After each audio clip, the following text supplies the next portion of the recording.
Not for today. I'll tell you, I do. Just these things. Mom's maple syrup.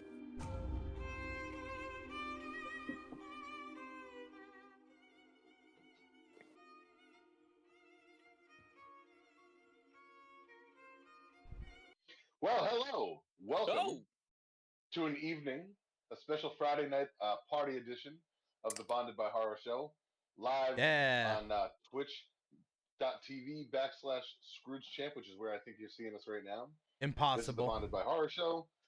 You've been here before. Hopefully you're going to party with us. Friday nights always get a little wild. We're all sipping. We all have a couple things going on here. We'll get into what we're drinking. We're going to get into what we're talking about. Monumental episode. I don't know what episode number it is anymore. I think we're close to 20 now. I think we're like the 17, 18 mark, somewhere around there. But finally, we got a special guest, and we're going to announce who that is. You can see him on the screen already. I'm not sure where he is. I think He's above right me. below me, right? No, he's to your right.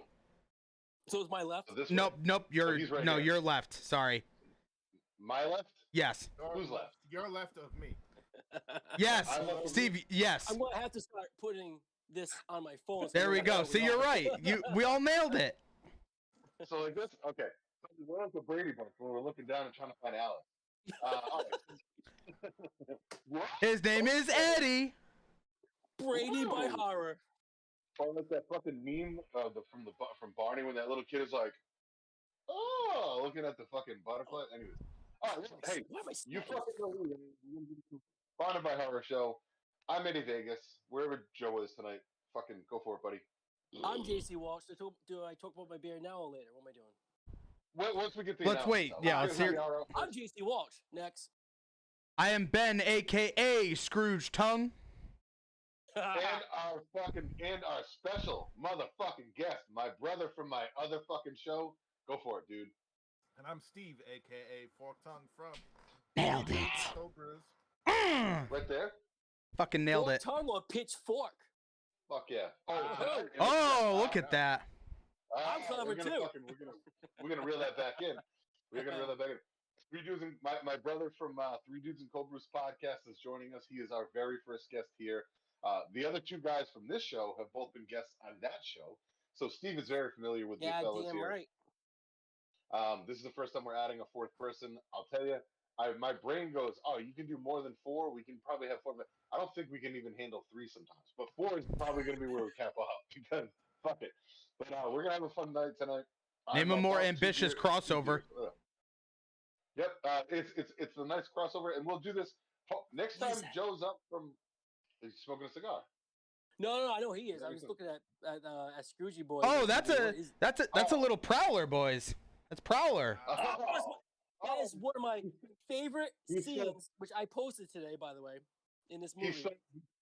Steve's idea. You put the screen behind. Yeah, I'm sorry. I liked it. I thought it was nice. So I was like, no. I have this TV back here.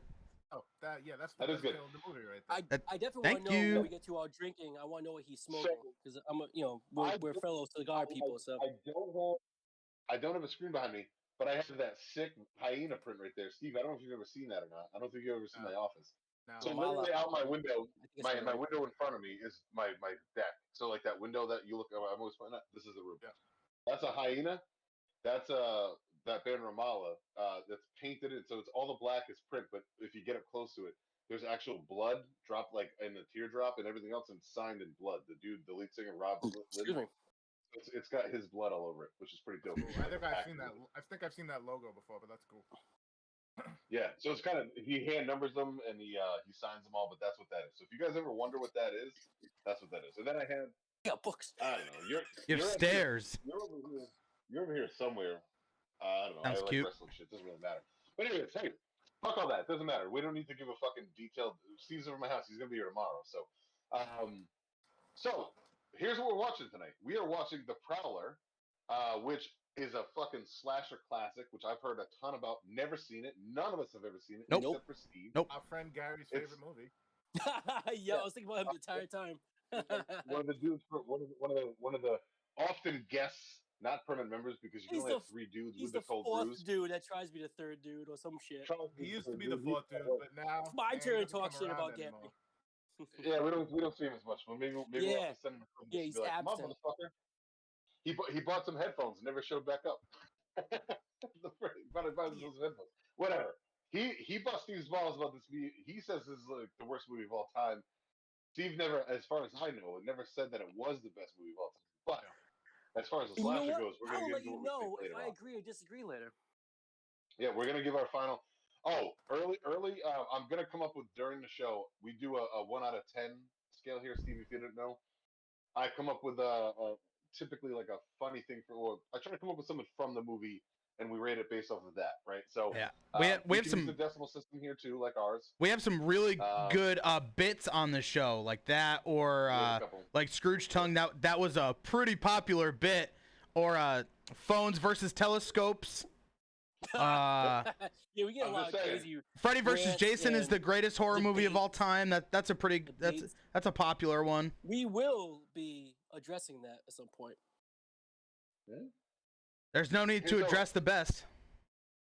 Steve's been here before. Let's do a quick round of what are we drinking tonight. All right. I will let you know. I am drinking Voodoo Ranger IPA tonight, and the reason why I picked it is because if you look, he kind of looks like he has like a military hat on. So I tried to go with something that was. This is the closest thing I could find at the store I went to that looked like something from the Prowler. It doesn't really, but it to me it did. So that's close why. enough. I'm really sad I have nothing to go with this one.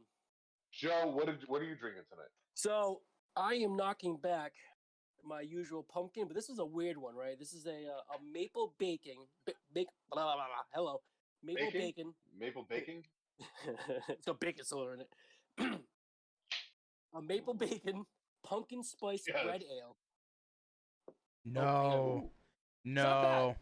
It's got. There's a few moments. I'm like, okay. It's a few moments. I'm like, yes, not bad. The worst one out of this bunch is their salt caramel flavored pumpkin. There's no pumpkin. There's no beer. It's all caramel. It's disgusting. The pumpkin one's decent, and they have a latte imperial ale, which I think is the best one. So, but this is pretty good. This is good enough for. Whoa, okay. So, I am rocking it in my Newport Storm cup. Get the Rhode Island in, and you know what? So excited. It's a place off the water. Cheers. My cup, you can't really see it, but it says Eddie, brother of the bride. My sister made me this cup as one of my cool. Very cool. my groomsmen gifts. So I cheers to that. The closest I could do was like off the water, since this movie is a beach town to some degree. So that's it. There you go. Newport. True. Newport and Avalon, Benny, California. You're not drinking anything, right? What are you snacking on during the show? I had to keep it in the Halloween season, so. We are in the Halloween season. Okay, anybody says. Yeah. Oreo what? Boo? The Boo. The Halloween Oreos. Yo, hell yeah. Flavored Oreos? No, it's just they're just colored orange. That's it. That's just it. I gotta get these at least once a year. So. Get an air fryer and make air fried Oreos. Oh, I have an air fryer. I'll have to try that. I'll send you the recipe. I think they have little bats on them or something like. Yeah. So if you look, it's probably not gonna focus well, but a little pumpkin right there. See? Oh, that's what it is. Yeah. See? And Steve, you're not only are you sipping tonight, which is something that we do quite often on our show, and you're smoking stogie. Tomorrow might be a stogie night because we're gonna have a nice day tomorrow. You know that. We have to figure out what time we're gonna meet up tomorrow night. Well, what are you smoking tonight? Yeah, I'm what are you smoking? drinking? A Castigali traditional. Not gonna be able to see the label, I'm sure, but kind of a little fancy smoke and some Stag Junior. Ooh, damn! Stag's good. 132 proof is basically fancy Buffalo Trace. Good load. Damn, my man.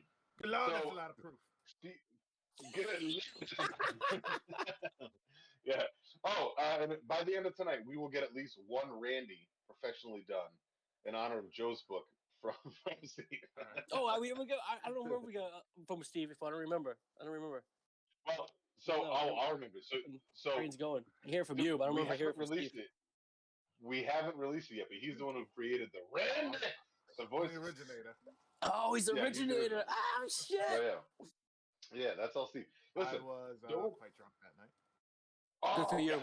Good for you. Every time we read your book, and we gotta just send him what we have so far. Dude, you gotta look.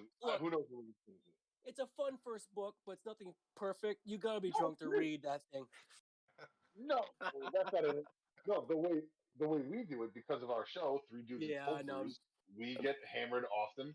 So our love letter to you is we got hammered and read your book and tried making you an audio book version, and we've only gotten through about half of the book so far. I'm gonna be a dork. You talk about the red plane. He's got red light, and I got red ale. So there you go. There you go. Oh, red and Benny, you got a red ass. Am I right? Oh, yeah, shit. yeah, I do. Like a baboon. Like a baboon. Okay, hey, fuck it. So let's get on with the show. That's not right? a baboon, especially. It's terrible, but I don't give a shit. Spoiler warning right now. We need to have like a graphic that goes up or something. We got to come up with one. Spoiler alert warning. This movie came out in 1981. Lots of people died. They really need Lots of people died. Here's the deal with this movie. There's almost no plot in this movie. It's just Tom Savini at his probably finest moment. Like, holy shit, is he fucking amazing in this movie? Everything he did is amazing in this movie. Also, a love letter to an episode we recorded 2 weeks ago, because it's the same guy who directed Friday the 13th Part 4, Part 4? Which is also, yes, my favorite. Which is also Savini's movie. Yep. So, those two came back together to do... What's that now? He definitely stole from himself a few times. Yeah. Look, I'm gonna go with Eddie real quick on this one. I'm already gonna say it. Yeah, maybe Tom Savini worked on Friday the 13th Part 1 and 4, but with these kill scenes, I'm gonna say it straight off the bat. Friday the 13th, I'm talking about the first one. Eat your goddamn heart out. Whew. Oh yeah, this is way better. As far as kills go, this is way better. Me. This is one of the best slasher movies. Like, as far as that, like, you watch these movies for the kills. You watch these movies for tits and kills, or both. And this one had some of the best kill scenes I've ever seen. I'll tell you, I'm gonna be honest with you. I watched the movie the other night. I don't think I know a fucking single thing about the plot at all. I don't know a single character's name because there's almost none. I wrote down the characters. I got a little, you know me, with my names and plots and shit. No, which is fine. That's fine. I have the wiki pulled up so I can tell that. I can go from that, and I can tell, like, I watched it. Actually, shout out to Dead Meat. James A. Janice's kill count was fucking great for this movie. So he went through them all and like gave cool little facts about it and shit, which is pretty cool. But yeah. So Steve, how about this? Let's go with a little bit of an interview process. You're the only one who'd actually ever seen this movie, so that's why we did it. Like, how long ago has it been since you've seen it? You know, what got you to watch this movie? Was it just like, hey, fuck it, that looks dope? Like, what do you know about this movie? I used to collect old, like, cult classic horror DVDs, all the Italian horror movies and all the cult 80s stuff, and I don't remember how it popped up on my radar. I think I just heard about it, saw it one day probably at Newberry Comics or something back when they used to carry all that shit, and grabbed They had a hell of a discography for that stuff. Yeah, they did. Collection. And, I just enjoyed it, like you said, for the kills. It's not some great movie. Actually, looking back, watching it today, acting was better in it than I remembered. Not that it was great acting or anything, but it wasn't. Nobody was really wooden. Yeah, it wasn't bad at all, really. No, for Superman camp acting. Yeah, it's way better than a lot of that. Yeah, and I love that movie. So, yeah. But yeah, I liked it for the kills, basically. This, the only reason anyone watches this movie. Yeah, because there's not a lot of titties in this movie, so you definitely pretty much just watch this for Savini and him, like. I mean, when it gets to an actual like nude scene, it's so brutal. The shower scene. Yeah, true. I mean, okay, Psycho eats your heart out. I mean, fuck, the shower scene's amazing. I don't know what anybody. I mean, I'm wondering what all of our favorite kill was. I know mine. But there was a lot that were impressive. Like, as soon as you see the first kill in this movie, all right, how about this? Let's go like this. Come on, Eddie. I'm not gonna go like note by note on this movie. I'm gonna try to go from remembrance, and then you guys keep me going. We're just gonna go by the kills. I'm not gonna go. Yeah, we're gonna go by kill scenes. Then we can talk about plot points in between each whatever. Yeah. Were there plot points? It's all this movie is like. You're talking to me. I reach for anything, the whole, man. The whole plot is basically at the beginning, and then it's just yeah. So the movie starts off with like a love letter, Dear John letter from a lady in the 40s to somebody in World War II, right? So we know that. Rosemary, I think her name is. Mm-hmm. So Rosemary sends a Dear John letter in, like, I think it's 44, somewhere around there is where she sends it. 45. Are you sure? Because I think 45 Yes. is when the kill happened. Yeah. No, 1945 is the war ended and the kill, I think, because it's supposed to be when World War II ended. I thought 1945 was World War Ready? II ended. Hold on, Joe. On March 1944, Avalon, California, during World War II, a woman named Rosemary writes a letter to her boyfriend, breaking up So with what's 44? On June 28th, 1945, is when the first kill happens. Okay. Eat that shit. I'm not kidding. I only win because I have Wikipedia. I wouldn't have known that. I do too, but I went by serious. memory. I went by memory, and oh shit, it's right in front of me. I'm an idiot. You son of a bitch. Got him. All right, you're fine. You're fine. So 1944. Too much bacon in this beer.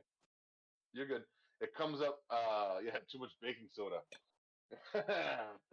I hate when that happens. Yeah. You might grow some poppy seed muffins out of your nose. Well, at least it'll make a corpse smell good. Exactly. So Rosemary writes this letter to her boyfriend, breaks up with him. He comes home. Now it flash forwards to 1945, and they're at like a dance, right? And it's like a swing band playing, and fucking they're all doing the graduation dance. Yeah.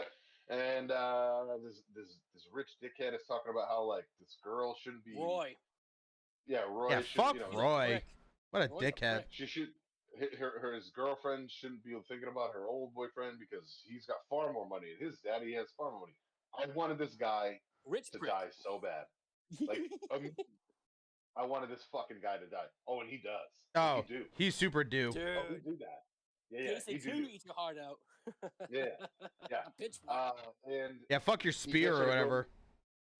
He gets to go down to like Lover's Lane, which is back then was when they would make out and do the hanky panky. And to quote him, they'd be going down dead Lover's Lane in a minute. Oh, nice, man. In the 40s, that would be necking. Oh, good one. Yeah, and he'd be going in for a little pecking too. Motherfuckers are sprinkling that knowledge in there, man. Sprinkle that knowledge in. We're on fire today. They good luck getting through this one. It's gonna be a good one. So they get to this little like gazebo or whatever, and fucking they start gazebo. making out. Next thing you know, I didn't know anything about this movie other than the fact that it was a classic. I didn't know that it was Savini until after I watched it, and I was because I was. So that's the only thing I knew is that Savini did it. I didn't even know that. I had no idea. I didn't know shit. I'm with Ed on that one. I found out like an hour ago. I'm glad I went into it that way. I really am glad because I would have had way too much anticipation about it. So all of a sudden, motherfucker walks up in like a World War II outfit or whatever, and just pitchforks a motherfucker to another bitch. Hell yeah! Damn. And here's the thing. Let me go with you on this. Here's what's amazing about it. Last week we watched Sleepaway Camp. We watched Sleepaway Camp, and a little girl or boy, whatever it is, still a teenager and adolescent, supposedly stabs a bitch in the back with a knife through a wall, like, a piece of wood, through a wall, and then lifts them up, which seemed completely unbelievable. And we talked about that. Mm-hmm. This one is believable because you see the guy put his foot on the end of the pitchfork and press in. Thank you. You're welcome. The floor is anybody else's. Chime in when you want. All right, because I'm overexcited right now. When like I'm gonna say this about every kill scene when we talk about it. I'll repeat myself. I don't care. But the one thing about this movie is they drag the kills. This one's maybe the shortest one, but they really put you through. Even if it's over exaggerated, they put you through the torment of these kills. Like they didn't just like kill done. Like like Friday the 13th were great kills, but then they're done. This is like stab the boyfriend, the girl screaming, no, he's pushing. And it's like, and this is maybe 30 seconds longer than your usual slasher kill, but it's 30 seconds enough. You're like, oh my God. Like, yeah. You and then really... I think the next one, which I think is the next one, they drag it on even more. I think the next one is the shower one. Yeah. Dude. Oh, dude, that one in particular, that shit drags on for so fucking long, too. Those two kills, I know we're going to jump ahead already. Those two kills. I mean, first my mouth drops. Again, so we're clear. There's almost no fucking plot in this movie. Like you really don't need to know anything else. You need to just know the kills. Well, based on a letter. They shot this movie. They shot this movie around the kills. That's one thing I learned from watching the kill count today.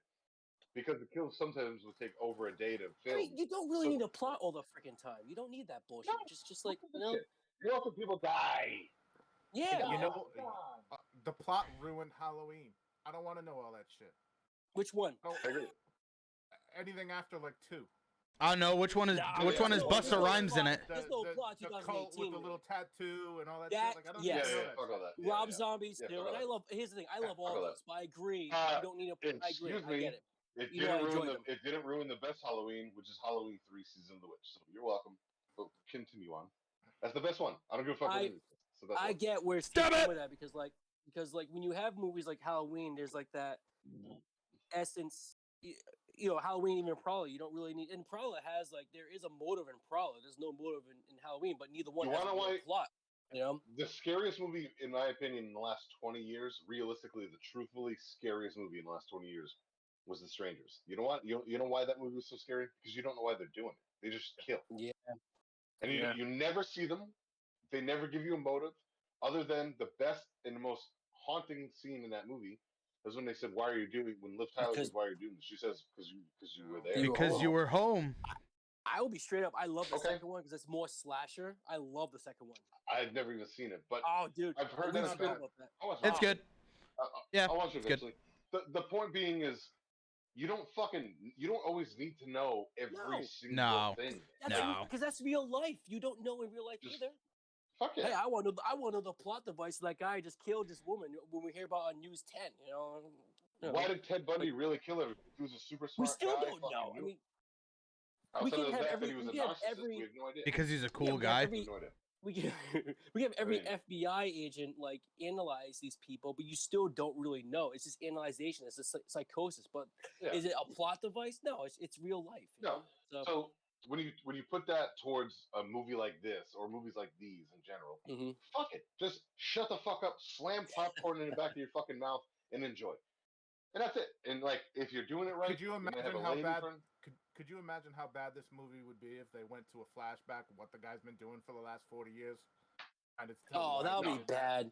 That would be bad. I don't need that. Fuck that. That's a good point you just said. When we get to revelation this, because that makes a really good point. We actually reveal who it is. I'm like, holy shit, that makes sense. And you don't really know it. You're right. Yeah. There's a point where if we're gonna talk about the killer, that's the one thing I will say. If we're gonna talk about how there's no plot, I'm sorry if you didn't realize who the killer was, and it's so painfully fucking obvious. Then I don't know about that, man. Oh really? Oh dude, I want to just tell everybody right now. Ready? Spoiler alert. I don't understand any of that because I didn't give a fuck. No, I know, but it didn't even cross my mind to wonder who the killer was. No, but all I had to wonder was, man, this guy was so fucking desperate to go on this fishing trip, and then all of a sudden people start dying. It's like, all right, man. Oh, I didn't catch that. I just thought he's like, I gotta go on this fishing trip. It's like, all right, dude. This is what I really. What the fuck is happening. I don't remember that at all. Yeah, when we get to the revelation, we'll backtrack if we can. But I'll say this. Yeah, that's what I'm getting. You know what I cared about with this movie? People get fucking killed. Well, here, can I say who cares about this movie? Here's what I really liked. Here's what I really liked when it started off. We got the usual slasher start off, right? But not usual, because then you see these black and white photos of World War II, and then the soldiers return home, and then a love letter, or not a love letter, but a letter of Rose breaking up with her boyfriend. So I'm like, oh, this is interesting. I didn't expect this. And then you go into what we just talked about, Rose and Roy getting jacked up by the pitchfork. Fast forward, 35 years later at least? 8 billion years. 8 billion years? 8 billion years now in the future. We get to really see it, and this is interesting because this movie was filmed in Kent, New Jersey. It went from 45 to 80. Yeah, it's about 35 years. Yeah, that one. So this movie is filmed in Cape May, New Jersey, which is interesting because there's a guy in the movie with a Red Sox hat on, which there are New Jersey people live in New Jersey who are Red Sox fans. One of my Raider friends are. Idiots, am I right? It's actually in, we said, Avalon, California. So this is a beach town setting. But it's interesting because it makes you think of Edge of the Axe, which is filmed in Spain, but it's the setting is like a Redwood, California, a little more north. Maybe think of oh shit, my notes were a little over the place in this one. Maybe think of another one. He's raining today. He's on Huh? fire today, guys. Watch I'm out. on fire. Said he's I'm on. on I said fire. you're on fire today. Watch out. I'm on fire He's today. ready. So, oh no, the obvious. My Blade Valentine is there's a connection with them. Like my Blade Valentine and Prowler are a little similar, but they're not really. Only because of the look of the killer and then the idea of this. I've actually never seen that either. My Bloody We Valentine. will hit that because I got the uncut version too. So I've never seen that one. Yeah. I've seen the remake, and it's dog shit. I hated the remake, but I'll have to rewatch it. I wasn't a big slasher fan growing up. I was big into like vampires, and I was big into like supernatural stuff. Like I was more into like I don't know. It's vampire I'm not movie ever. The best vampire movie ever. Lost Boys. Next question. Oof. Fright Night's one of my top ones. Fright Night's better to me than Lost Boys. 30 Days. Oh, that's a great one. That's amazing. The Dracula with Keanu Reeves is really good. With James Wood. Vampires is fun. It doesn't hold up as well. But what's the one with? I rewatched because I haven't seen it in a long time. What's the movie with Bill Paxton? That movie's amazing. Him and fucking Near Dark. I never seen it. Near Dark, very good. From Dusk Till Dawn. Never seen it. That's a good one. My personal favorite. Well, besides Blade. Besides, I just said it. Blade 2. Forget that people forget that it's a vampire movie. Blade 2 is amazing. That's like more of a horror movie than it is the other one. Oh yeah. Well, because Guillermo del Toro made it, so yeah. Blade 2, dude. Yeah. Fucking that shit hits different. 30 Days of Night is amazing. I'll throw one more thing real quick. The book's really good too. What I really enjoyed about this build-up after the first kills was like most slashers they really drag it out before they get to like the dance or whatever things supposed to happen while people are getting killed. They get right to the dance, graduation dance right away. After you establish the small town mentality, you see the characters in play. The cop boyfriend and Lisa I think her name is, those two characters, and then her friends. They jump right to the party, and I like that pacing. And then that's where we get to where I think Ed should take over, or Steve, he wants to jump in on this one because we start jumping into the shower. Yeah, whoever wants to go. So essentially, it flash forwards. I think they're getting ready to go to another dance, which is sentimental to the one that happened in the first scene, and it's actually to the day. It's the first time they've done that dance since the double murder. Which that's an urban legend thing. Yeah. I love that. And it was apparently, from what Wiki says, and it was the same date. It was June 28th, 1945, and then when it fast forwards, it's June 20th, 1980. So just so you know. Yep. And whoever wants to, Steve, go ahead, man. It's nice to have another voice here. Yeah, I already kind of alluded to this one. This is the shower kill. Build up to that, right? That's not the next one. No, it's the next kill. That's the next kill. But then there's stuff where you start getting introduced to the new characters at that house where like the shower kill takes place and all of that. Yeah, it says we have college senior Pam McDonald is making last minute arrangements for the night. Yeah, the lady flashed her titties to the old guy. Blah blah blah. Yeah. Oh yeah, Sherry. That was really funny. That was awesome. That was great. Oh yeah, they set up the old guy, and that's the red herring in the movie. They want you to think that like the old guy who had the stroke, it was his daughter that was killed in the first the first scene. Spoiler. That it's him getting revenge for everybody. Everything's a spoiler. That's the joke. I don't give a shit. You nailed it. We put the spoiler alert right away. One's right in my TV. So essentially, There we go. Let's see. So Pam then heads back to the dorm to get ready, and eventually leaves her friend. Sherry stays behind to shower. This is the shower scene. Yes, Sherry gets it in the shower and receives a surprise visit from Carl. Hell yeah, he's a hunk. While undressing, he is quite handsome. He's hot as shit. He is attacked and killed with a bayonet. That's right. Though, too. Carl gets killed first. I like to see the whites in his eyes. A bayonet, by the way. Yep, gets killed right through the top of the head. Fucking phenomenal. He keeps breathing. Phenomenal kill. He keeps breathing. So good. So this is why I had to have this shit right here. I feel like this shit is on shirts. This shit is on merchandise. This is on fucking everything. I posted on my Instagram. This is easily the most iconic kill of the movie. It's not even goddamn close. And the fact that the guy is still alive and he tries to fight back still, holy shit. God damn. I'll be honest, it is amazing, and it is probably the overall best looking kill. I still have one that I actually like better. Spoiler alert. I'm gonna say it though.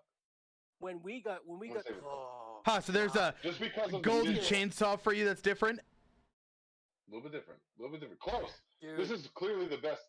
This is clearly the best overall, right? Like just like when you watch, say you're reviewing, like when we did Friday the 13th, right? Look, I acknowledge the fact that there are better Friday the 13th movies than Part 5. I don't care. That's my favorite movie. You know what I mean? Like there might be better movies. Like 4 is better than 5, but I don't give a shit because 5 is better. Like because I'd rather which one would I rather? I love it. That's my point. I love like which one are you gonna want to rewatch, right? So like, and that's to the eye of the beholder, right? So True. this kill, Ooh, baby. probably the best overall as far as what it looks like.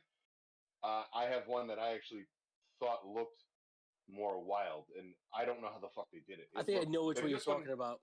There's one where I've seen backstage, not backstage, but Tom Savini's like and I still can't figure out how they did it. Probably the one you're talking about. Are you talking about the same one? You're talking about the pool one. Yeah, it's definitely the pool. Because I was saying the same thing. It's like, how the fuck? Wait till we get to that. I don't know how the hell they did that. That shit's insane, man. Let's. I will say this. While you guys are talking, I'm gonna try looking it up, see what I can find on that. That scene with what's the dude's name again? I forgot his name. What's his name again? This movie renewed my hate for CGI. Renewed my hate for CGI. I agree. We talk about that often, actually. That's a common thing. I bring that up all the time. Why do you have to have CGI blood splatter? Like, why? Or anything. I mean, Midnight Meat Train's got CGI blood splatter, but I like it because how like cartoonish it looks with it. Dude, I kind of like that. If the movie is cartoonish, that's fine. That's right. And there you go. That's the point. To portray any kind of realistic kill. There's also some movies that have have practical effects. It looks cartoonish. It depends on the movie how it works. You know, but I agree with you. I'm not the biggest fan of CGI, but you can still make it practical work. Effects. Whether it's a fucking explosion, I like you cannot mixing it. CGI fire and you cannot CGI blood. Those are the two things. CGI if you have fire. A Terminator movie, gross. If you have a Terminator movie with fake ass fire, you're a fucking you're a moron. You're a chud. Get the fuck out of here. Fuck out of here. You're a chud? Yeah, you're a chud. Get the fuck out of here. Amazing. That's amazing. That's another movie you guys are gonna have to do. Chud. I know. Yes. Chud is up there. I would do Chud too. I have Chud too. I would do that one too. Fucking the Stuff. I've never seen that. I've always wanted to see it. I've never seen it either. We will definitely do that. I've always wanted to see that one. Good. There's so many. Like, dude, we were talking about this earlier actually because we've been getting really good. I'm a big fan of the 1980s blob. We should talk about that one. We've been getting really good acknowledgement for all these older movies because I don't think enough people talk about them. So everybody talks about the new stuff that's out, you know. And they're more fun, dude. They're way more fun. Like I love The Conjuring and I love Simpsons. I'm noticing a lot newer movies.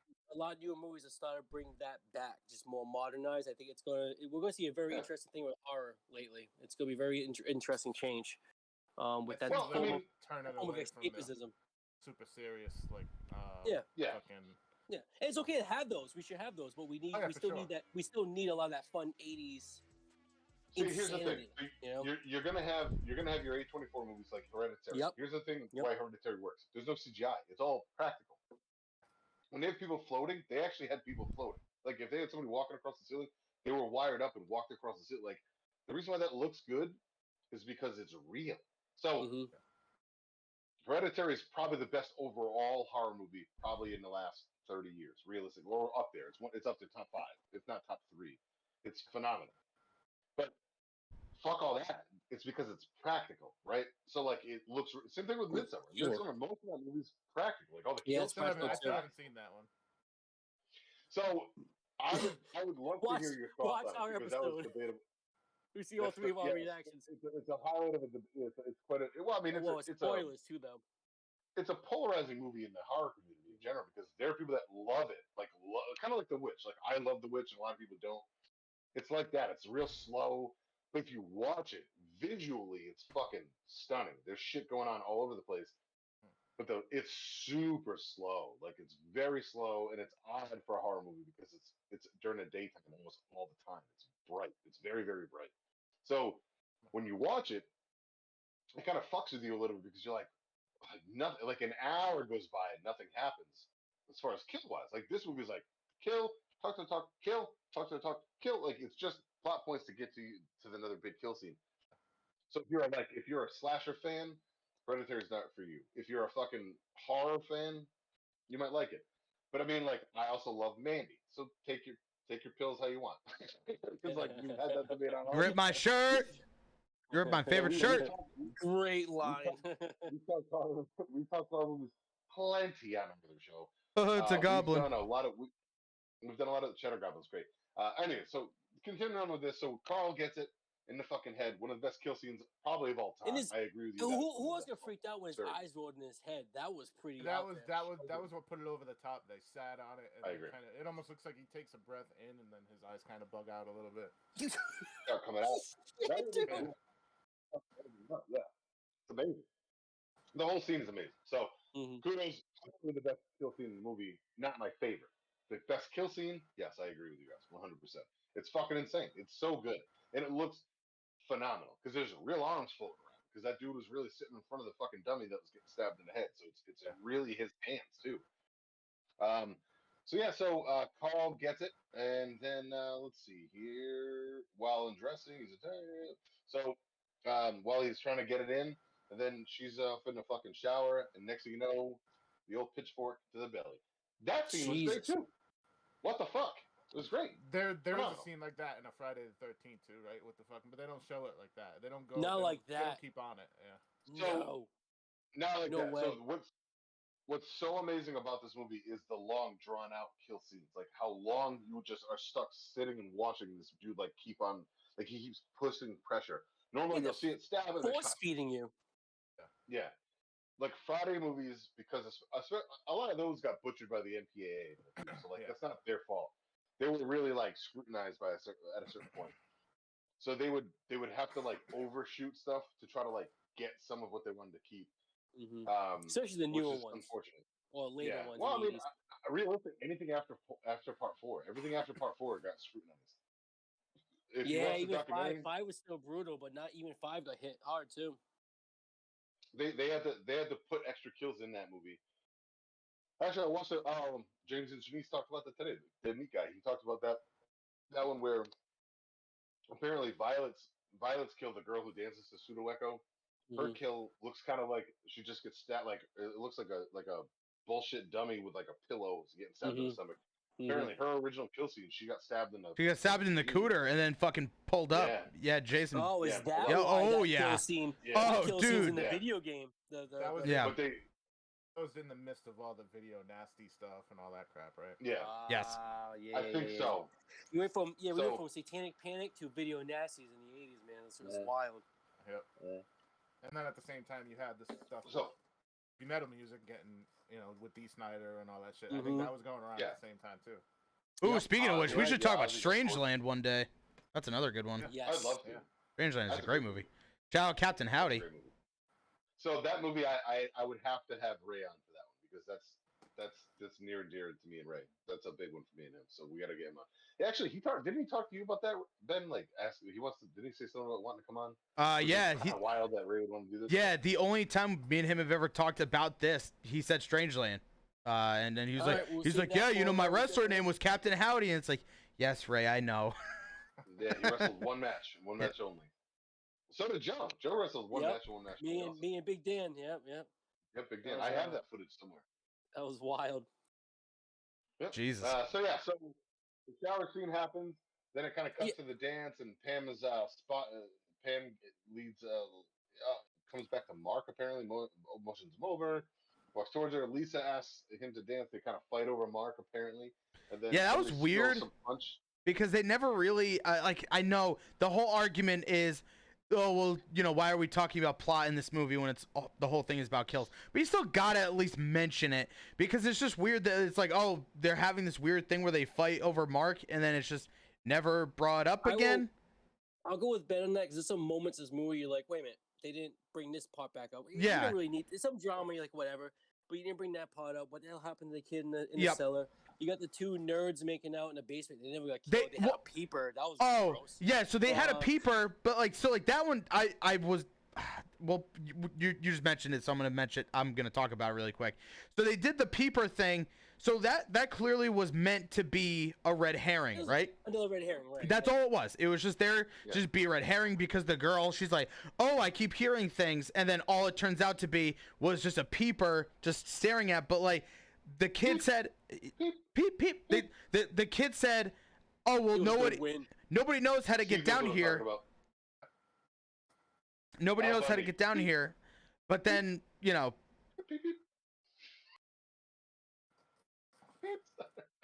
Ben. Look, he just broke his brain.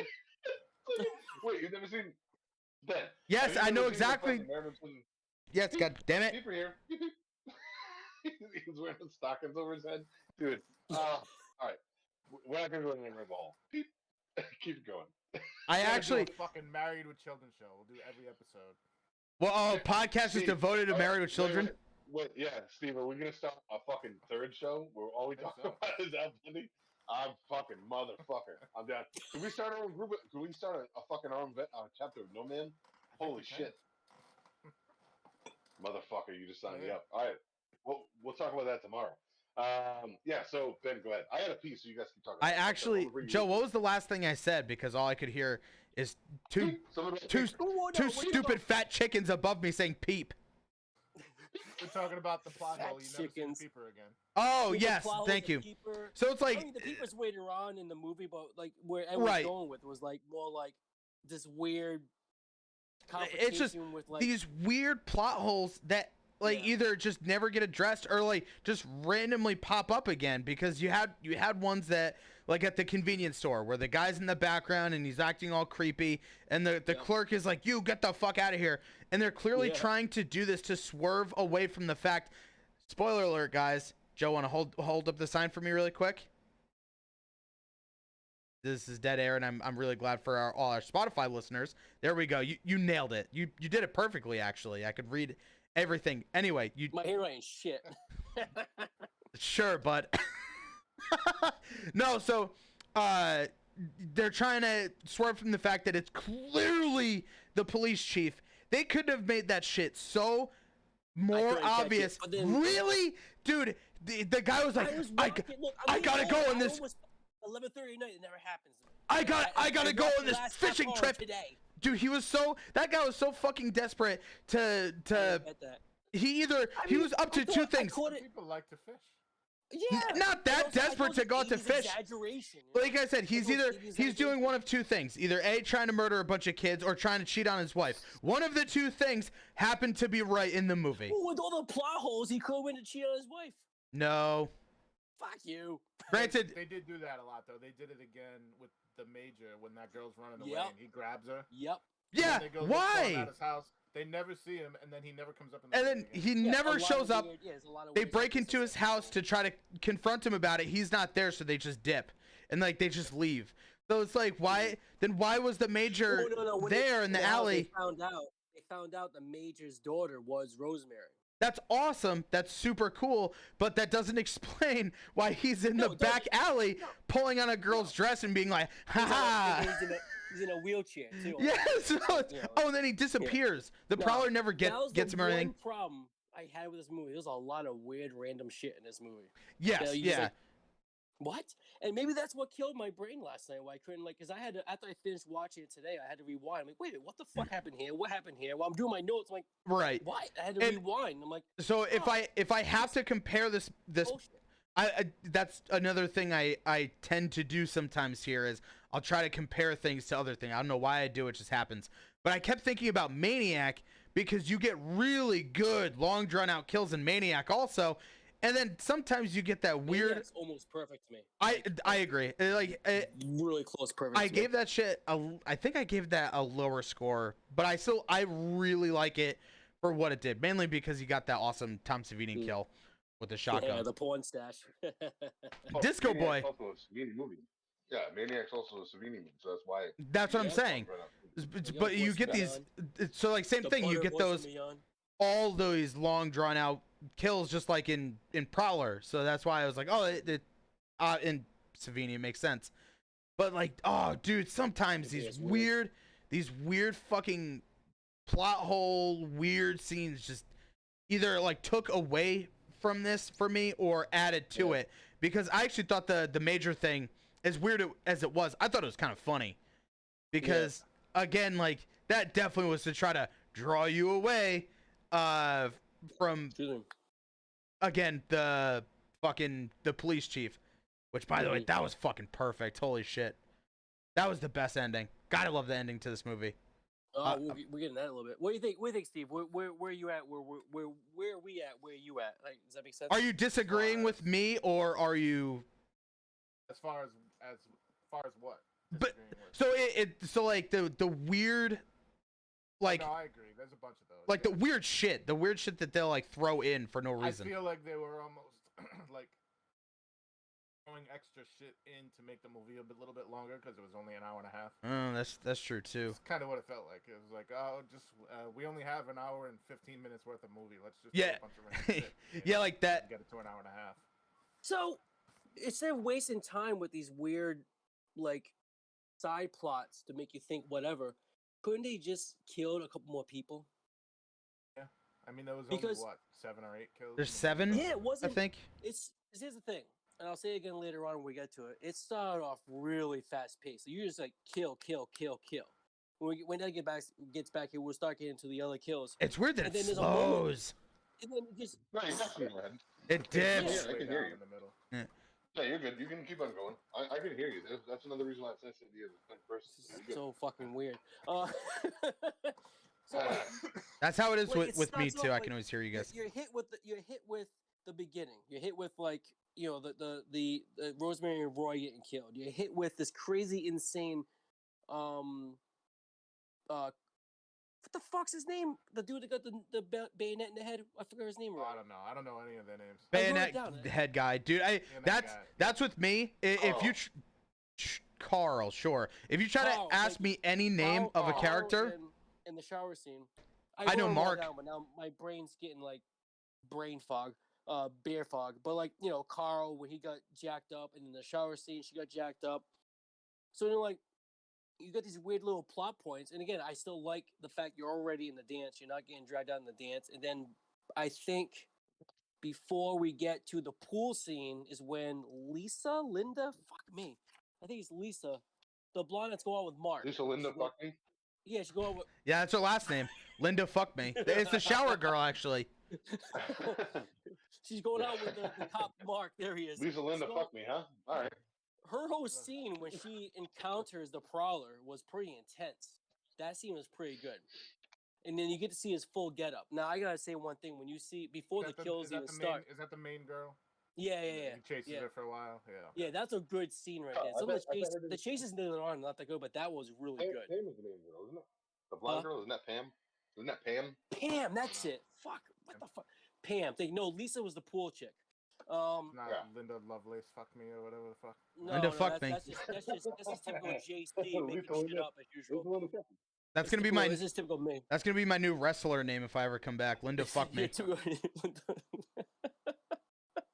Oh, LL, fuck me. Yep. So LL fuck. Instead of LL Cool J, it's LL fuck me. No, well, it's LL Cool J. LLFM. Distant cousin. Mm. We look the same, me and LL Cool J. We're like kind of like twins, I think. He's a little pudgy So- too. What the fuck, What? Steve? I The agree. hell was that? Well, That was random. Speaking of random, I love Steve being a part of this right now. It's making me so happy. The whole time I'm downstairs, like wolfing down some Chinese food that just got here. is that what you're I'm like, doing? oh, Oh, is listen. he shitting? What's Yeah. going on right now? No, I Ooh, did. Chinese food. I did pee. You didn't hear. Oh. Palace before we came on. Man, I'm not gonna get into that right now. I don't want to chew up my time, but Kato can't eat there because it's not GF gluten free, so we got to go to the place of the road. Although we'll get into it tomorrow, but yeah, Hans is fucking killing it since they came back too. Oh yeah. Killing it. Oh yeah. The A game. best, the best. Anyways, continue because I'll just talk about Chinese food all night. So Oh, Pam, yeah. I'm pretty My sure. name- There's no Orange is sweet Orientals sauce. in this movie, as Ray would say. Call back. Yeah, he calls them Orientals. Like, oh yeah, cool, man. Apparently they're a rug or a fucking set of oodles You and call noodles. the restaurant What the that. fuck, You man? call the people that. Jesus. No. Oh no, we've had that conversation a couple times. So hey, don't hate us for this. Go check out the other show sometime. You'll get what we're talking about. Your Fun tube time. were nice, I swear. Don't claim me. Yeah, we're this deep into YouTube that we're fine. It's that first 10 minutes. You got first 10 minutes as long as you don't cuss or show play music, you're okay. Or show So you don't booby. say anything bad. Yeah. After that, you can say whatever the fuck you want. After that first 10 minutes, unless somebody flags it, and even then, a lot of the time you're good. Yes, Anyways, because so many people are gonna flag this. it's Yeah, good. flag We've been this. our show has been fucking flagged for total nonsense that we had no control over because there's bots searching for music. We've been flagged multiple times. Midsummer was already too, by the way. Yeah. For what? Dude, YouTube doesn't tell you shit. It just said that hey, it was flagged. I think it's usually like weird music shit, which is weird because I use only copyright music, but maybe it's people being fucking butthurt. I don't know. Yeah, but you can fight it though, so Yeah, you're good. I don't give a shit. Just fight it. Well, we need views, so. Oh fight it. no, Anyways, that's true. Regardless. so Right, where we at? where were we? We were at the dude with the wheelchair. Nope. Hold on. Oh, we were when I went to go pee. I was talking about the fucking. I was talking about the dance and like somebody spills the thing, and then you guys talked. You guys went on a rant about how the plot doesn't make any sense, which I agree. It doesn't make any sense in this movie. It's irrelevant. And then we got to Lisa goes to a nearby swimming pool. Now this is where my favorite scene happens. It's my favorite kill, anyways. So again, is it the best one? No, it's probably 2A. It's like 2A. I mean, 1A, 1B. I mean, Jesus. It's my personal favorite kill. The fucking swimming pool scene is gnarly, dude. Like that shit. How the fuck they made that look that real? I have no idea. I mean, I don't know anything about this shit, anyways. But goddamn, am I wrong here? Anybody else? Usually when you see kills like that, you'll see like the slice and that's it. But you could see like knife like inside the throat, and it didn't look like it was like like a prop where it was part of the knife. And that's the thing. I was like expecting a slice, and then he just—it's not even a slice at all. It's just he holds it and then he digs it in. Yeah. And I'm sitting there watching this, and I'm like, oh my god. Yeah. And again, the people don't die right away. It's like it's still drawn out. And it just keeps on going, and it's like all the way back here.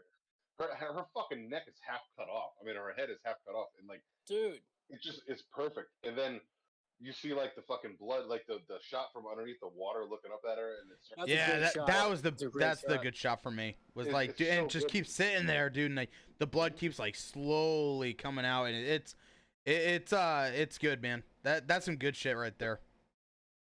And I guess that's where Savini took his old fucking war vet his knowledge that he got, when he up at the war. He used it in Prowler, which makes sense. Up at the war. Is it the war? Up at the war. Up at the war, Steve. Was he a vet or was he just he was a photographer, no, right? Yeah, he was. Or no, he was actually in the war. I think he was a vet. Yeah, he was actually in the war. Yeah. Oh shit. Well, He took pictures while he was there, so that's how he made a book detailing like what he saw. So that way he had like reference points. That's what he like used right, for when he did his special. Yes. Yeah. So there's a great documentary on Tom Savini on Shudder. If you've never seen it, yeah, I gotta watch that. It talks about that. It's very, very good.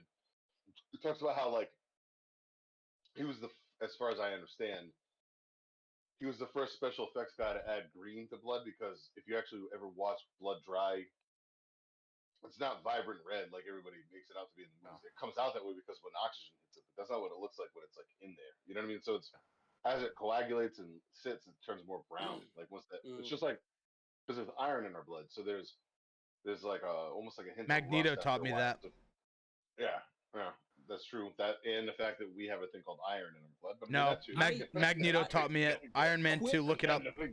Look it up. Quick little Iron Man 2 story. and Iron Man 2. X-Men 2. It was a big crossover. Fucking asshole. You missed it. Quick little bounce of story. Ed, you weren't working with me this year. It's my last year, which I was working the door, but I had to go. It was the last weekend too. It was like I think it was Labor Day weekend, and I had to go use the restroom. And then you hear, like somebody's watching my posts. I was outside doing the money more and the IDs. I was at my door like I usually do over the years. So I hear a clock, right? So one dude was like so drunk he actually passed out while he was taking a piss.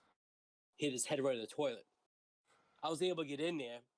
He didn't keep it locked, thank God. Because usually you have to crawl under or crawl over. I've done that because I'm a maniac. I guess I care about my job. I don't know because I'm a maniac. So, but I was able to get in there. So I always thought about how horror movies have this crazy things like, oh, that blood don't look real, this and that. Well, I'll tell you right now, this dude hit right here on the toilet, right?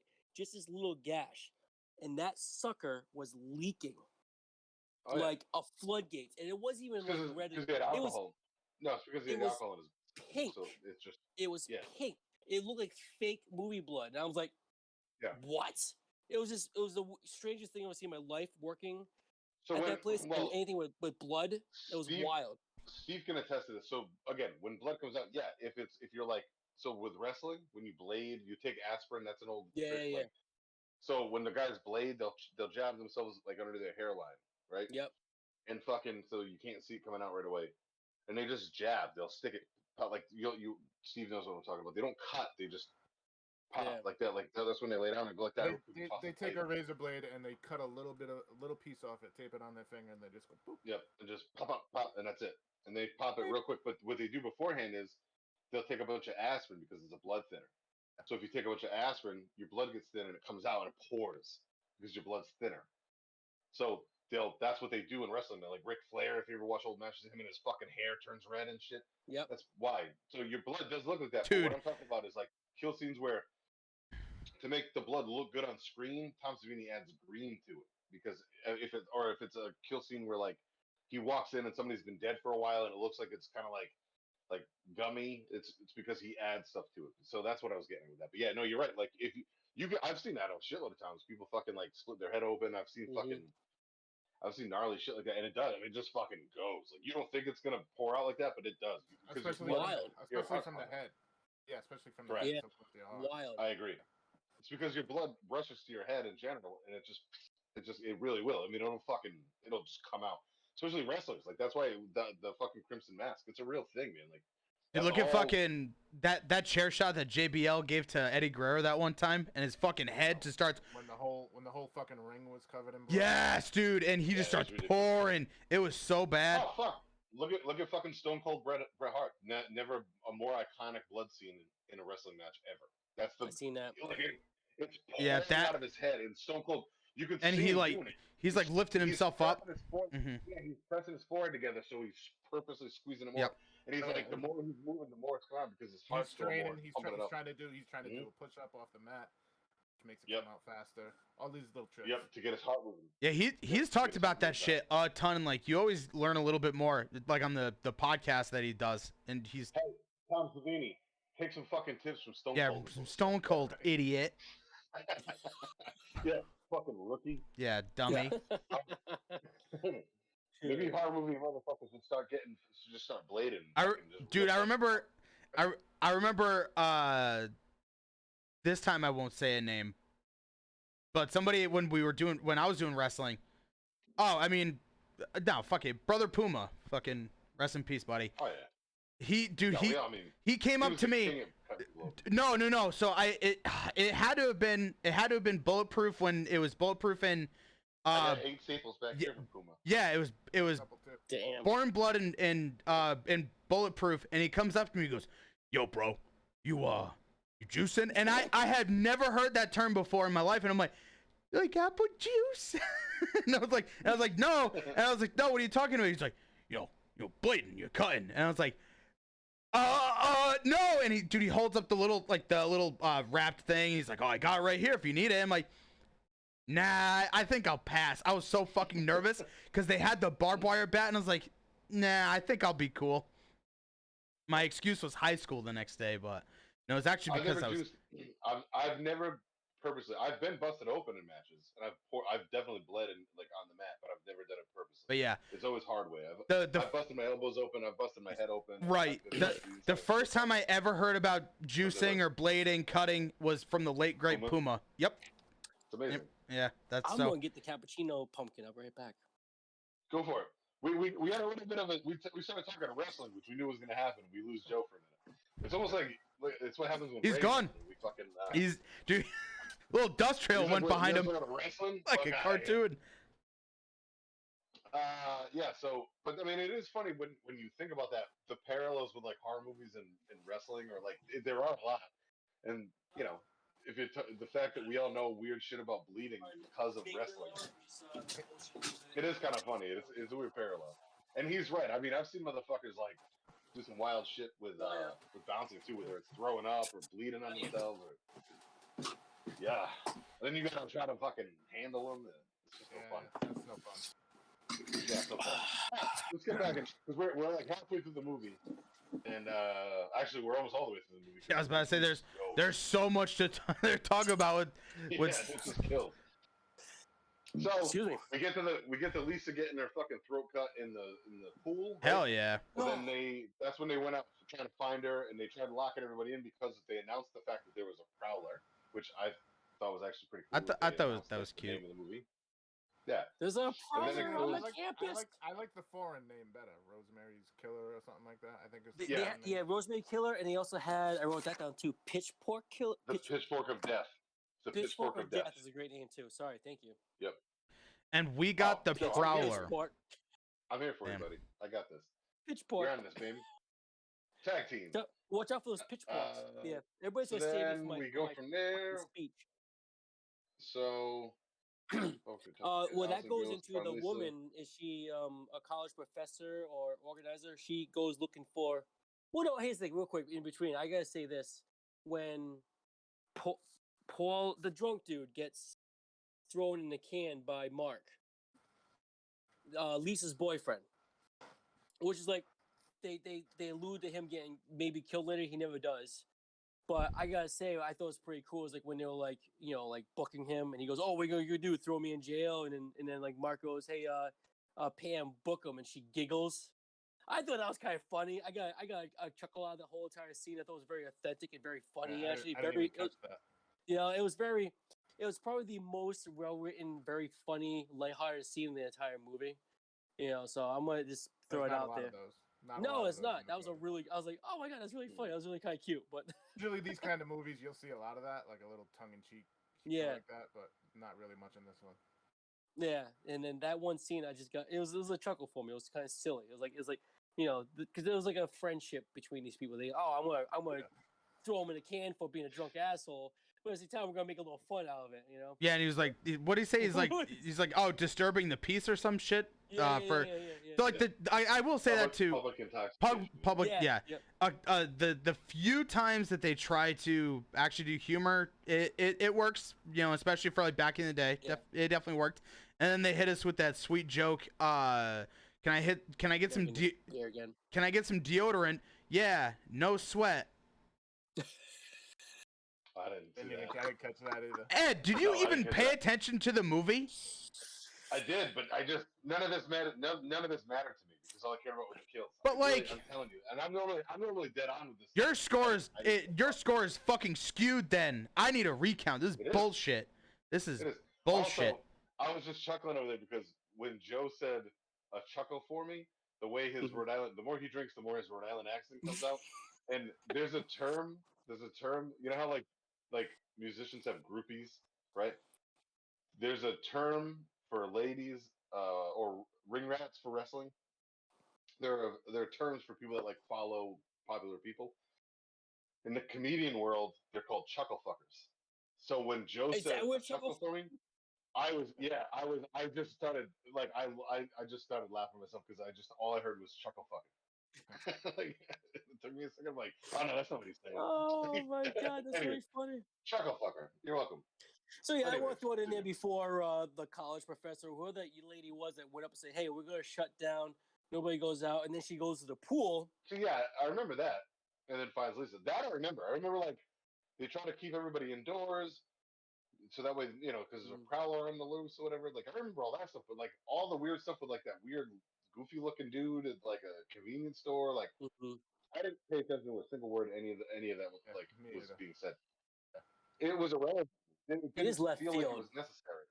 Yeah. Yeah, it just. Yeah, like I said when you were gone and you said you could hear us, it felt like there's a lot of stuff where they were just trying to drag on the runtime a little bit, just adding extra scenes. Which makes no sense because it's a fucking short movie. Yeah, but I mean, think about these movies back then. Back then, you wanted to hit at least an hour and a half or an hour and 20 minutes because that was runtime for average horror movies. Yeah, but I mean, it took you how many days? Most of the say you have a block of 30 days to film this movie. Back then, that was not unheard of, right? Or even less than that sometimes with horror movies because they didn't want to fund anything.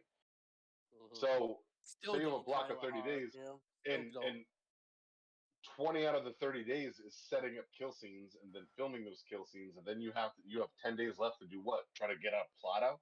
Like this is what you get. You know, it's funny you say that. You could tell You know? something like that happened with this movie because there was this really strong buildup with like, you know, your usual in between like fillers, you know, the little bit of a chase scene, then you got the whodunit part, then you got a couple of kills in between. Once you get to that, once you get to once you get after he kills the woman who finds Lisa dead. No, she finds the pool pool all bloodied. Yeah, and then she You don't tries see her, running like, away.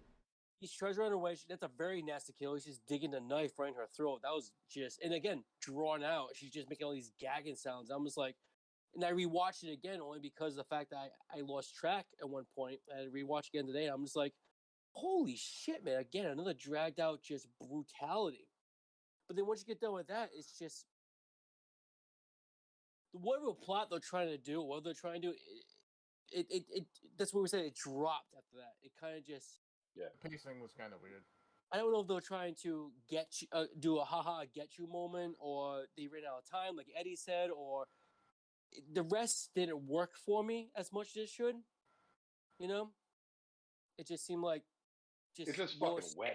Like it was all just thrown together and it just went, and it was weird. It was like they threw in a couple weird little side scenes to like not make you think that they were rushing like all the connections because it's all happening. Right, there goes with the Peep and Tom scene. That was weird. That came out. Yeah. That was nothing. And it's all happening on essentially like one big campus, isn't it? Supposedly. Yes. Yeah. So, you know, I mean, it's like anything else. Look, it's all done one night, from what I think, as far as I understood. Right? It's all one night. So you have one person running around killing people. So you have a couple side stories. I mean, nowadays, could you rewrite this and make it a little bit more coherent? I'm sure, but then they would also go and fuck it up and give CGI blood. Yeah, so, no, like, I was about to say they definitely shouldn't do it. You know? It has its charm. Same thing. I like what they do with it. Same thing like Maniac. Like I really like the long drawn out kills in Maniac, so that's why I think I like this movie just as much, probably a little bit more than Maniac, only because I liked the weird, goofy shit sometimes. I think it worked a little bit more here, but yeah. See, I disagree. I think Maniac works better more than this one, but I get what you're saying. I think it's like it's apples and oranges because this is clearly just a slasher movie and it's kind of fun, and Maniac makes you want to go take a shower when it's over. Really. Maniac is very gritty. It's very gritty. It's a little more raw feeling. Yeah, it makes you feel hot and sweaty. It was definitely the first time Savini ever that's the movie he figured out how to blow up a head, which spoiler alert in that one. Hell yeah. He does that here too.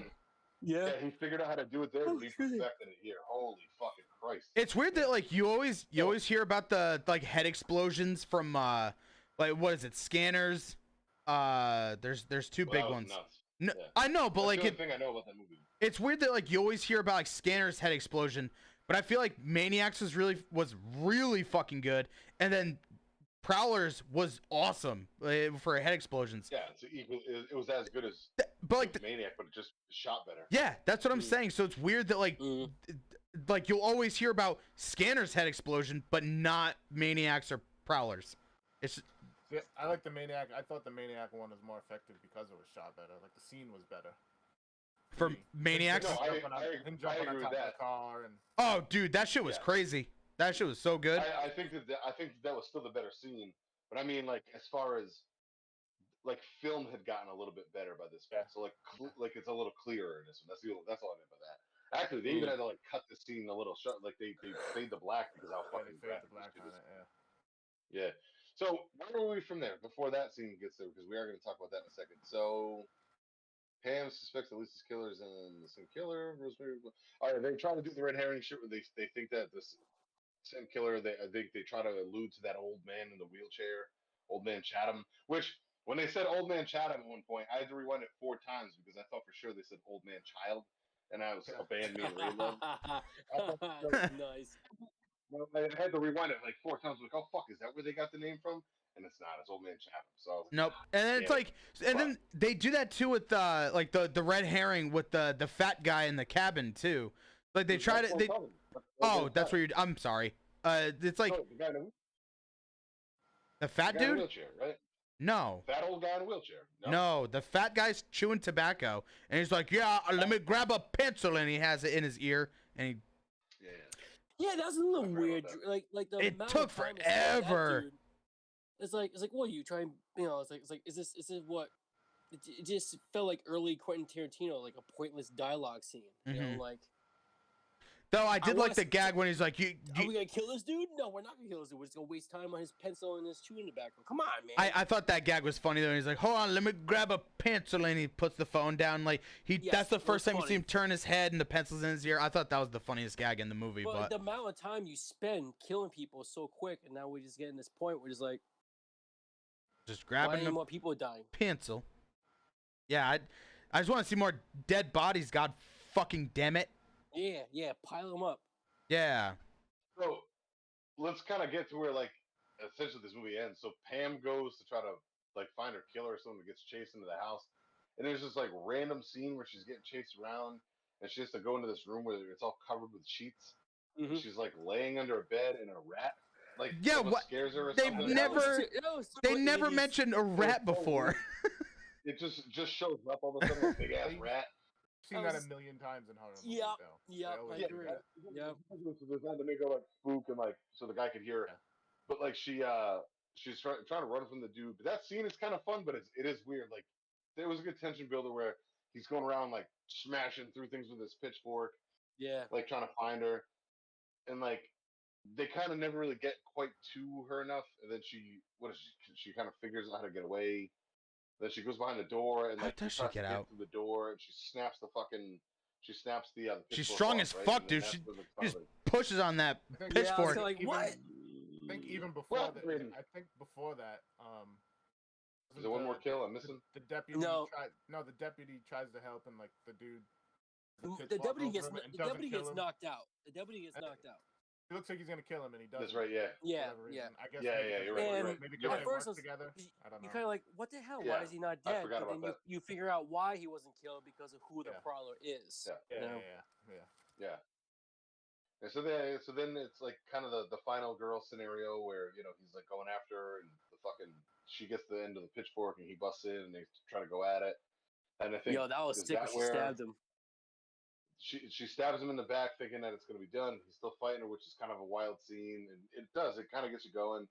And then he gets shot. Who the fuck shoots him? The creepy guy. In the store. Yeah, it's the creepy guy. Oh, okay. Kind of makes you look like.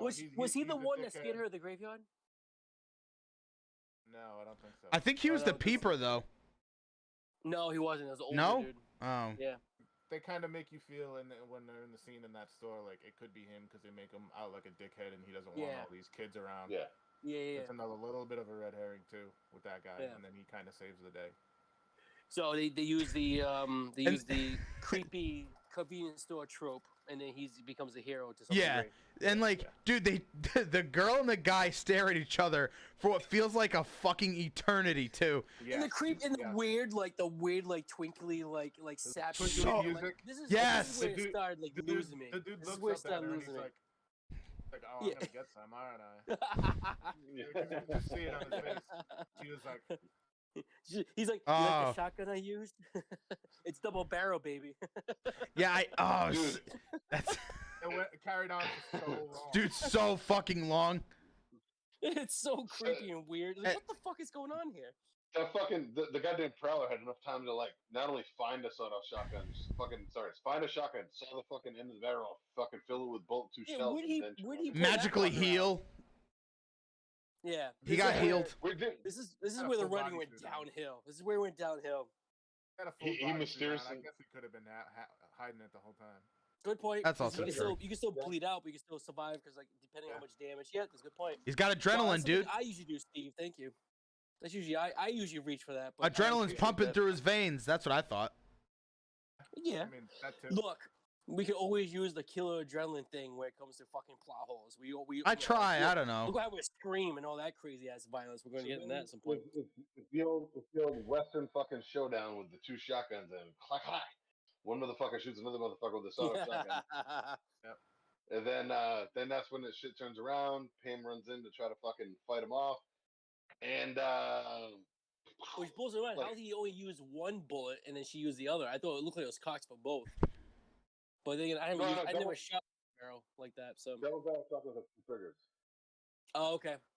They have two triggers. So yeah, there's one. There's like a front one and a back one. So like once you get to one, then there's a backup one. So like kind of almost. So it looked like he used both on the store guy, but he didn't. So there's one. Okay. And then he takes off his mask too, which I don't understand how he was struggling with the gun with a pitchfork in his back while at the same time struggling to get his mask off. Unzip his mask. Yeah, unzip his mask.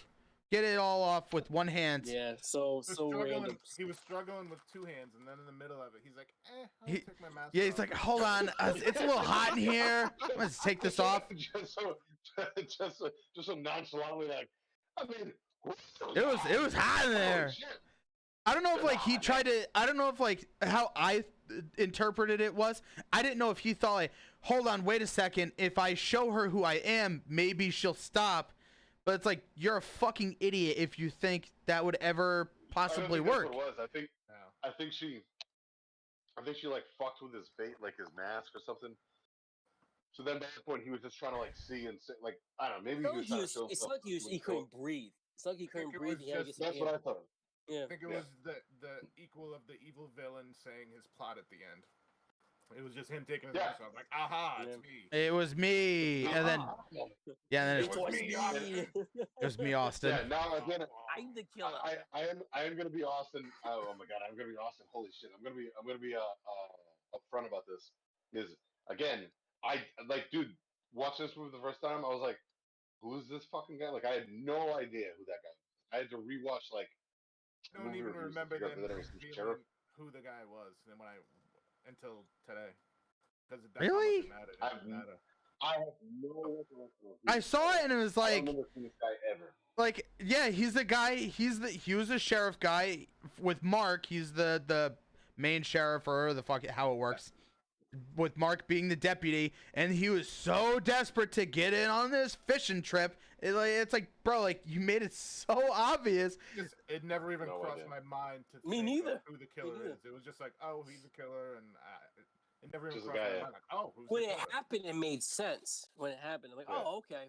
Because I was wondering how old the dude was. Like, like no joke. Years later. You know who I thought it was when he took his mask off? I thought it was the dude running the swing band from the first scene.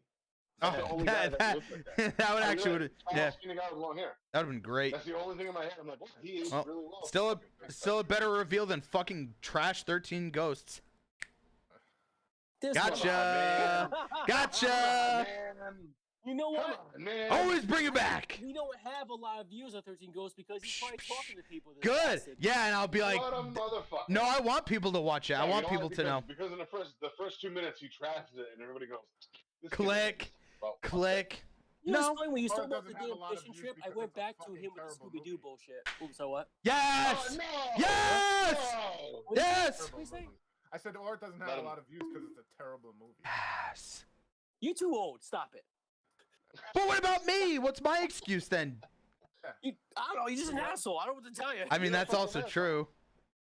Steve's like a year older than me, by the way. I like notice the two. What? It does. What is funny is. No, I meant you're too old school. Sorry. I don't even mean to like.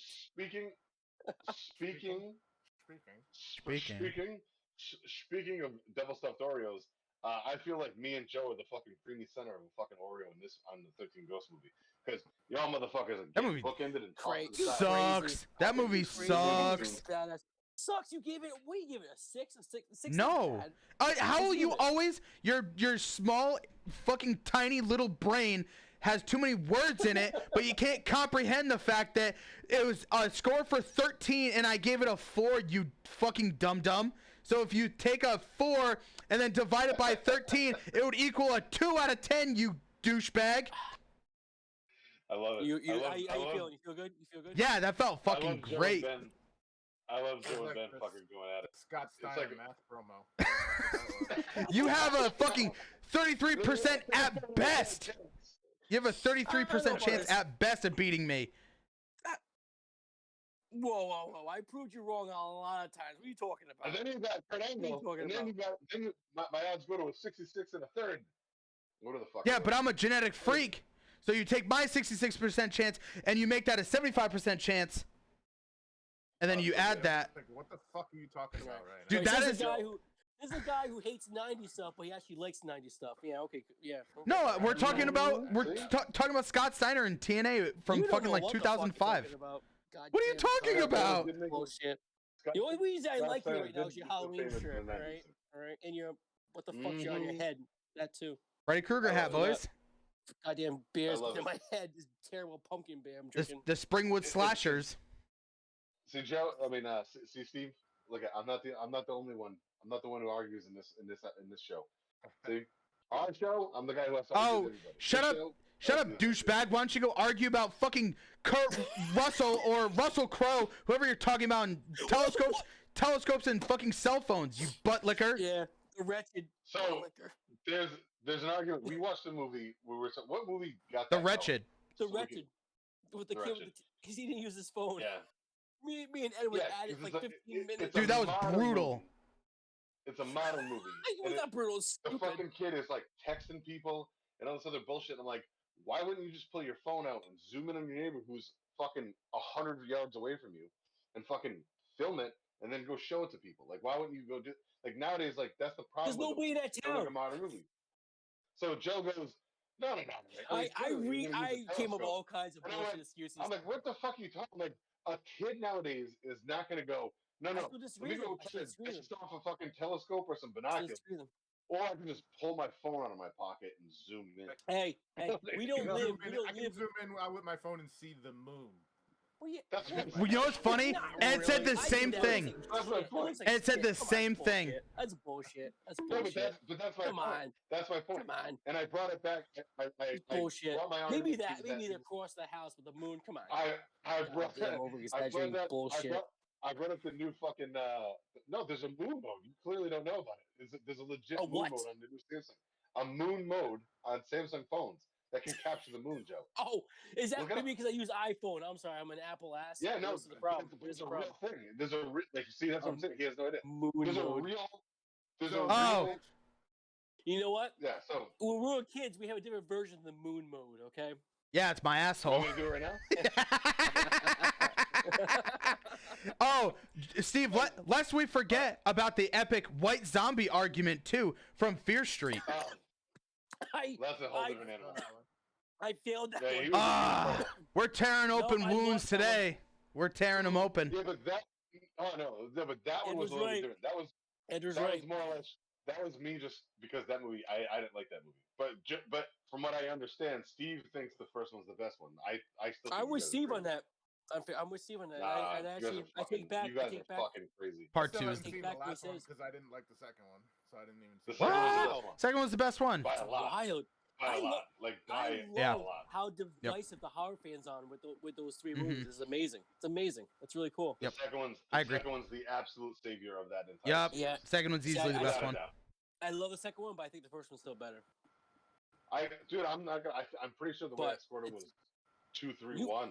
Like I could be wrong. That's how I feel now. Anyway. You're right. You did. Yeah, you're right. Yeah. I still feel that way because the third part redeemed a little bit of the 1994 section. I just thought the 1994 section was horrible. It just wasn't. It doesn't matter. That's a story for another day. We're gonna talk about this movie. Jesus no, Christ. it's cool. It's cool. It was a cool backdrop. We'll talk about some. Yeah, we'll talk. Well, you have to understand. We're at the end of this fucking movie. No.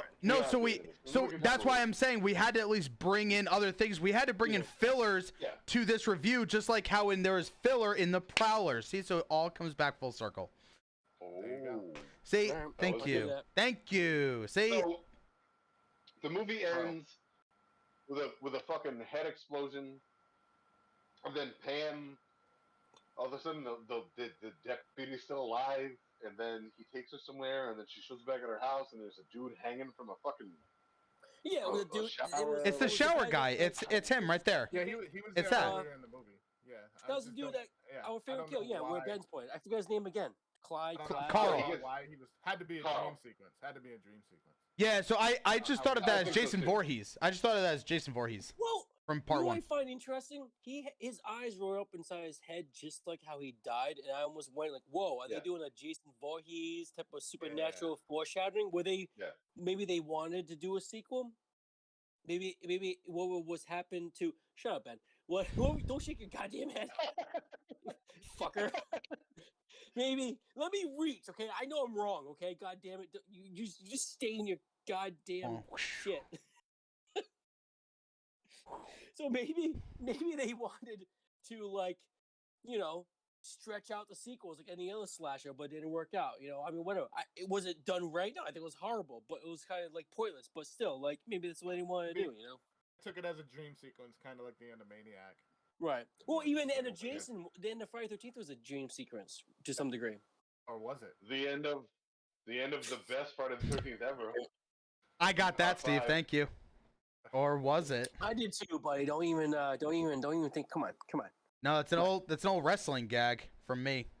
Oh, that. Oh no. Was this movie a dusty finish? I mean, or was it? I'm only kidding. Or was it? All right. So the movie ends. The plot was irrelevant and useless, other than it strung along some of the coolest kill scenes I've ever seen in a movie. So this is essentially Tom Savini's like resume. Yeah. That's a really good way of putting it, actually. Mm-hmm.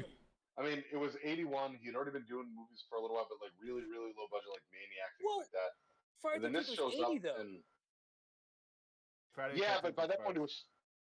Yeah, I agree. I know that, but what I'm getting at, there was like really compare those kills, and really look at them now, compared to this now, and these hold up better. You can't see the skins, you can't see the squibs, you can't see. I think that's why I said Friday the 13th within a year. That's why I make that joke. Well, Friday the 13th. Remember how low budget Friday the 13th the first one was? A lot of people forget that because of what the franchise became. But the first one's unbelievably low budget. I think they made that movie for like $500,000 or something. Right. Like or something. I think the Prowler had $1 million budget. I think you're right. I can actually look that up. It had way more budget. Yeah, budget was $1 million. You're right, Steve. Holy shit! So this one had the money, and it was clearly like designed to go, hey Savini, here's some fucking money. Like, make a movie, dude. Like, do it. So, like, that's clearly what it is. It's essentially his resume for the rest of his life, being like, I don't care if anybody ever sees this movie ever, but from now on, they're gonna realize that I'm the fucking best at this. At that time, anyways. And then you had fucking other guys, Nicotero come around afterwards. I think a lot of guys, but I still think he was the best, even then. But that's a good guy. I think he's still the best. I think there are a few guys that come real close, depending on who's the dude who's the American Werewolf in London. That werewolf was that was Greg Nicotero, right? No, he's the zombie guy. I don't remember who that was. Stan Winston, his creature effects are really great. He did Pumpkinhead. Winston's really good. Yeah, you're right. Yep. So look, the movies. Here's the deal. The plot of the movie. I don't think. I mean, even the two dudes who tried to like write it down and try to take that part of it a little more serious. You guys have to admit, I'm talking about Joe and Ben. Like, it's almost irrelevant.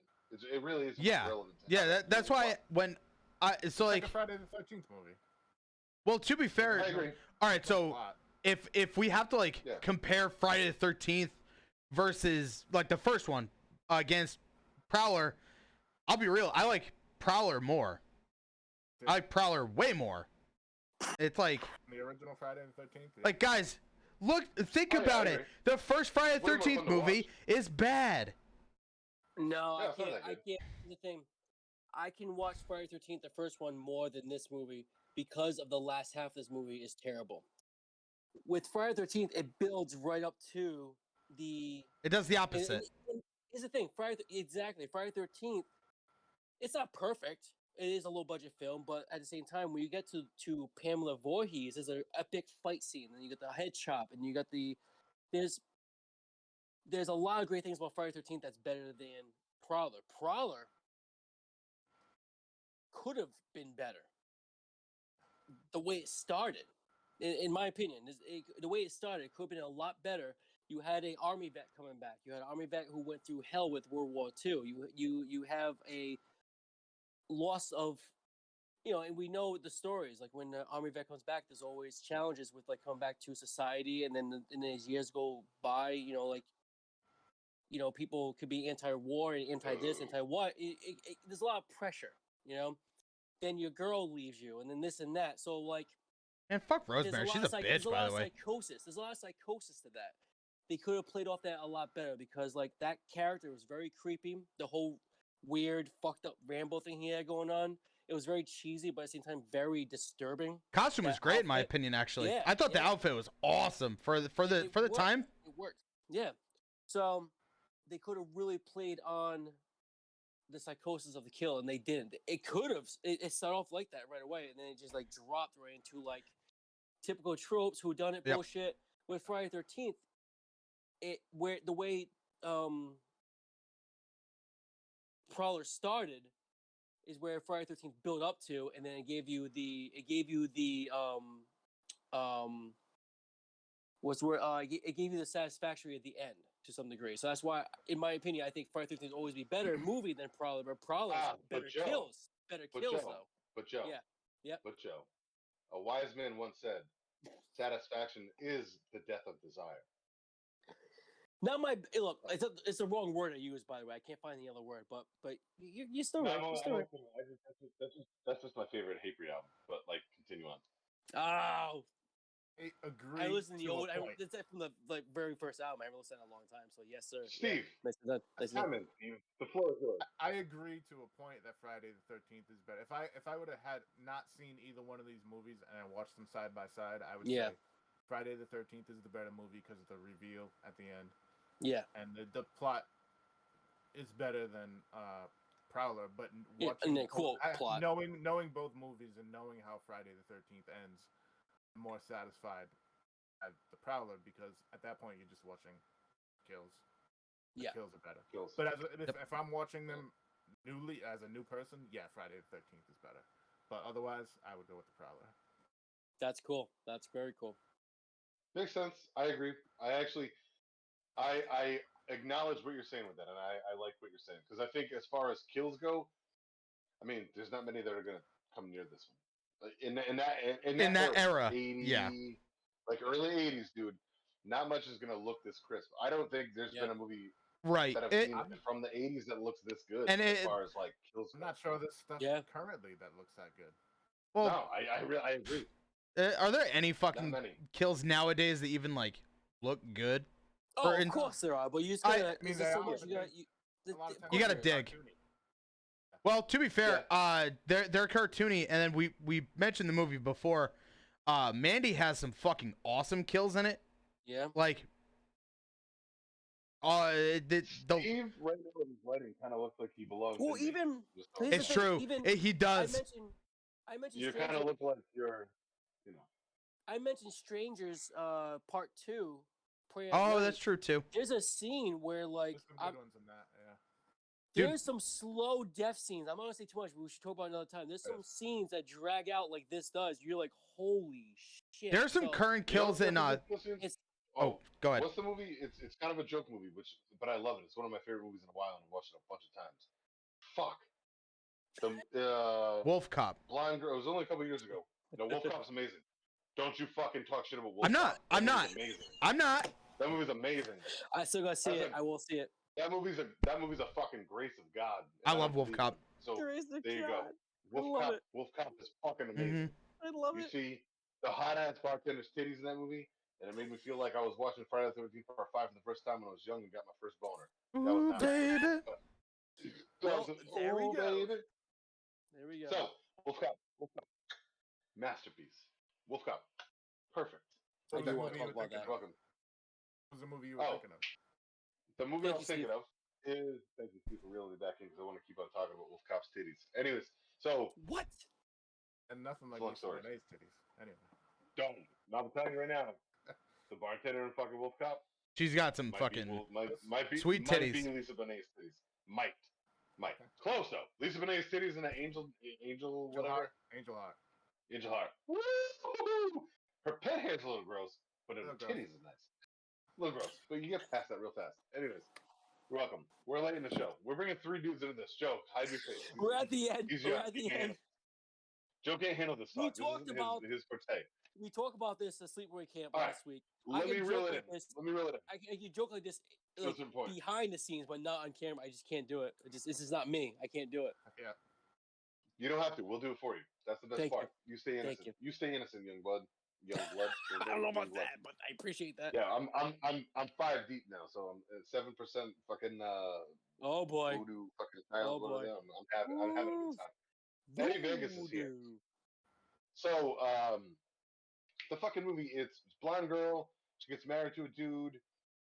They have to chase her down and like they hunt and kill her. Not called The Hunt. I just watched that. That movie's fucking awesome too, which we're gonna talk about that in a minute. But what the fuck? Oh my god, it's driving me crazy. Don't get old. Somebody, you guys talk for a second. I'm gonna look it up. Or Ben, can you look that up? Fuck. Current movie? She's yeah, it came out like 2 years ago. She's Brody something's in it. Brody, not Brody Lee. What the fuck is that kid's name? He was in the skateboard movie when we were like young. Ben Are you Margera was in it. the weird, crazy. No, The Hunt I just watched. That's different. Yeah, I have no idea what you're talking about. Fucking Christ. Oh my god, it's driving me fucking bananas because it's fantastic. She's a poor girl, blonde. She looks just like she kind of looks like Alexa Bliss from WWE, or she kind of looks like Margot Robbie. A lot like Margot Robbie actually. But she gets married into this wealthy family. They don't know her. Some of the fucking family's opposed to it, and then they get married. And fucking the next day they say, "Ready hey, or not," I think. Yes, that's exactly it. They play hide and seek. In the house. Yeah. Like That was in good. the house. Yeah. That I movie's gotta fucking rewatch amazing. that. I didn't like That as much movie's as everybody else fantastic. did. I didn't like as much as everybody else did, but It was so good. it was So good. It was too typical for me till the end. We should talk about that See, another time. I actually haven't seen it yet, because I loved it because of how ridiculous it was, and the fact Yeah. the kills all look great, and it's kind of like a kind of like The Hunt did too. Where like, have you guys heard about that movie? That was the controversial one. I last like year The with Hunt. Christian I Grove. like that. It's fucking amazing. I heard good things. I liked it because I don't know why attacks people both hated it. sides. I thought it It's was a great Because one of the best political. Christian haha. horror movies. yeah, it's because it came out during the political bullshit last year. Yeah. But dude, it makes fun of both sides perfectly. Mm-hmm. It's I liked it. perfect. I thought it was good. I got it. I Perfect. thought it was funny. I got a kick out of it. That movie is 10 out of fucking 10. And the chick from Glow, the blonde chick who plays Yes. She's awesome. Yeah, she's great in it. amazing. She plays a Marine She's chick. very good. Yeah, she plays a badass bitch in that movie. There's a lot of cool cameos in it too. Sturgill Simpson's in it. Fucking Ike Blauer Chovis or whatever he's in it. She fights Hilary Swank. That's badass. Emma Okay, Watson. I gotta say about that. She fights Hilary Swank.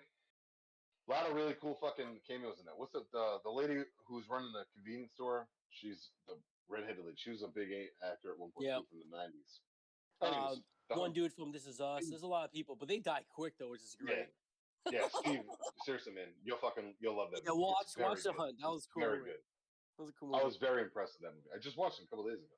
That's the only one Gary hates. I see that. I don't know. I don't know if he would hate that. I seen him on Facebook. He was talking shit about it. Yeah, he hates everything. I'm sure he did. I mean, all those kind of movies are great though. Like Surviving the Game, fucking anything that has like kind of a hunting feel to it. You know, that's a great movie too. Ice-T. Well, see, that's weird. But then, see, I'll say that. But Ed, don't you talk shit about the Purge movies? Yeah, those movies are terrible. See, I like the Purge. I like the first. I like the first Purge. I think the first one was passable. I think the first one was good for a B movie. Yeah, I agree. I'm sorry. Let me phrase that. I love the prequel, The First Purge. It was a great story. There's a lot of great shit in it. I want to see the new one. That Forever Purge. Yeah, right. What's the one that was filmed in Rhode Island? The third one? Hocus Pocus 2. No, there was one that was filmed here. It was filmed. I didn't know there was one filmed in Rhode Island. I didn't know that. Holy shit. Yeah, it was filmed here. I sold a car to a guy who was in the union. He drove all the trucks for all the props. So that's cool. He was gonna give me backstage once, but they filmed a lot of it around the Warwick Mall. Oh, a no lot shit. Of what you see in that movie was all filmed in like Pontiac Village and all that shit, or Pontiac fucking whatever over near. All that was filmed over there. I had no idea. That's cool. The whole movie was filmed here. Dan in real That's life. wild. That's what it was. Okay, you're What's thinking the of movie Dan in I real want life. to see that. The Steve fucking- Carell movie? The black guy owns the convenience store and sits on the roof. Is that That the was third part one? 3. That was part 3. That was the worst one. Horrible. That's the one that was filmed here. Horrible. That I movie's actually agree with that. I liked horrible. it. I liked it, but I agree. Zero it's the worst redeeming one. qualities in that movie. That movie, there's I- nothing redeeming in it. I disagree, but I agree it's the worst one. So I'm with him. I'm in the middle with you on that one. Yeah. There is. If you think I hated fucking Dina from Fear Street, That's amazing. she's an Academy Award-winning actress. Oh. Compared to the cheerleader- chick, I know you the talk about. We cheerleader talked about chick? this in my first time on three dudes. We talked about this. I will, dude. I will never She wasn't good. watch that movie. I know you talk It about. was If- horrible. Here's my thing. If I were to Horrible. rate the Purge movies right now, just on the top of my head, I would rate the very first one on top because I love that home invasion version. The first Purge. That's the best one. As the, With as Ethan the Yeah, Hawke. the very yes, Ethan Hawke. Yeah, I would that's the rate best one. prequel. Great I movie. would rate the prequel as number 2. I love the prequel. I would rate number 2 as number 3, and I would rate number 3 as number 4. Now, Forever Purge, has it play out? I don't know yet. I didn't see the Forever Purge yet. So, Did you but see the that's how show? I see it. Do you see the show? I hear it's good. Yeah, I hear it's good. I've Dan actually- liked it. I've My heard buddy it's good Dan, he too. liked it. That being said, not to He quickly liked it too, by the way. speaking of shows on USA or Sci-Fi or whatever, the Chucky show is gonna be bad. I'm gonna watch it. I'm It's just- I'm good. It's the same guy, Yeah, Yeah. it's Brad Dourif. Fist break. same writer too, same director. Yeah, Hold on. Andy Steve say he's Mancini gotta or take a Don piss. Mancini. Hold on, Yeah. hold on. What What? did Steve say? What's he You said? got- I Oh. didn't even know there was a Chucky show. Yeah. Oh, I'm sorry. I thought you said you got to take a piss. I was worried about you. I was like, Yeah. go ahead. Yes, there's gonna be a Chucky Yeah, I show. don't know about that. Brad Dourif's back. Tiffany's back in it. Don Brad Mancini. Dourif's never left. I mean, Once, Other than the once. remake. so but Other than the remake. come on, Joe. I've heard a lot of hype about some new show on Netflix that's a horror show. Some Cherry, something. White Lotus. Oh, I heard that. That's Oh. good. Cherry, Cherry- something. No, cherry. Yeah, I know. You're talking Cherry about. nut. I heard that. New Good. cherry flavor.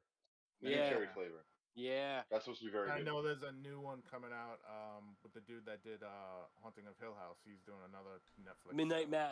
oh, nice. Yeah, I love Mike Flanagan. Love Mike Flanagan. His shit is just What movie did he just do, though? I thought we just talked about one of his movies. He just the did last a movie. Not, movie he just did was Doctor Sleep.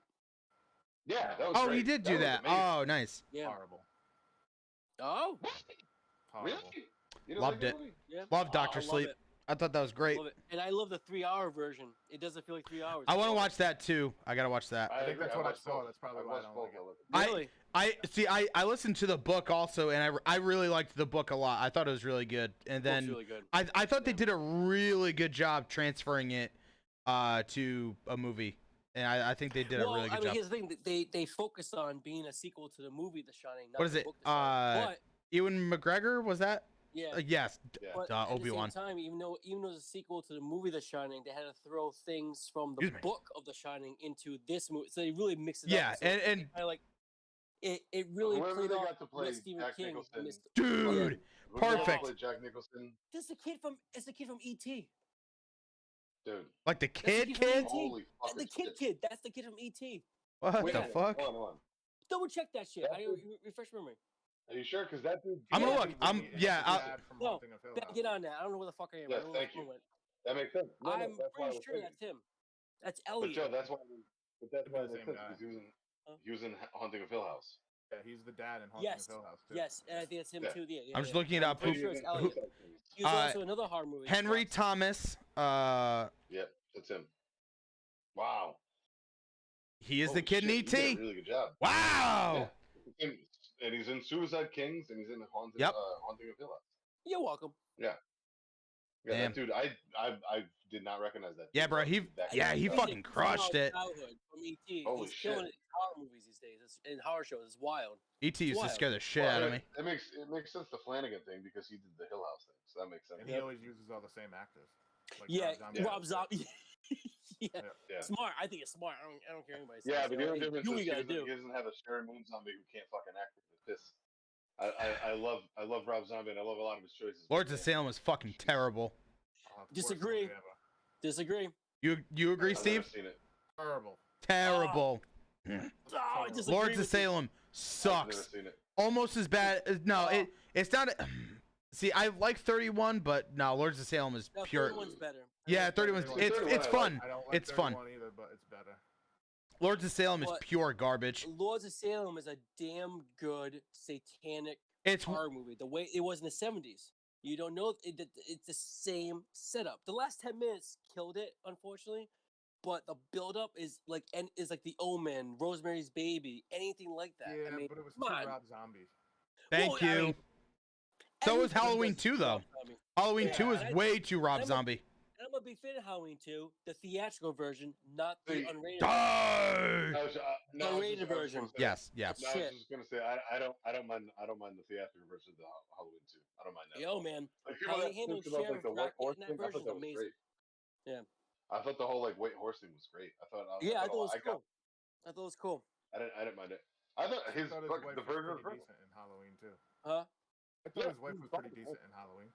Yeah. Yes, She was good in she that. was fun in those movies. Yeah. Because she's only in it this much. But And the first one? No, she's in a lot some of of it. not really. The first, I mean, she is the first half, but not much after that. First She like goes back half to, hour, 45 minutes. Yeah.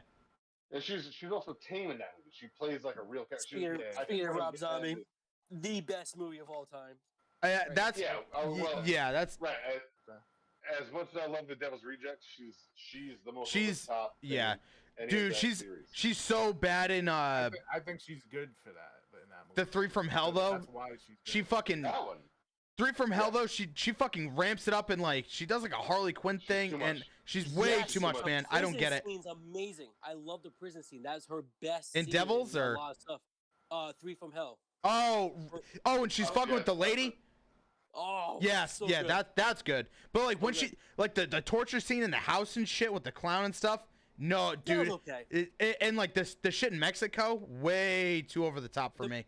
I love the Mexico stuff. The stuff Me in the too. house I love it. It's a repeat. Yeah, Mexico stuff I love, and the prison stuff I love. Yeah. but and then obviously like Sid Haig, but there wasn't much you could Only. do with Age. that. the Yes. sickness. Speaking of Sid Haig, Yeah. the guy in the convenience store in the Prowler, not the guy that Looks ended just up like shooting him. the girl. Yes. He looks like him. Yeah. I Nice, was like, dude. oh, is that young Sid Haig? Nice. But it wasn't. Nice. Yep. All right. What was the? Looks just I like mean, him. we didn't All want. right, let's do a final score on we this. didn't go up, but it And was we a can fun just talk, conversation. though. we can just hang out for a couple more minutes because Yeah, that was I'm fun. having fun just talking about. I'm having fun just talking about other movies. So, Yeah. That was fun. how about this? I mean, because it's obvious, in my opinion, or somewhat obvious, we gotta do a score based off of the number one kill in the movie.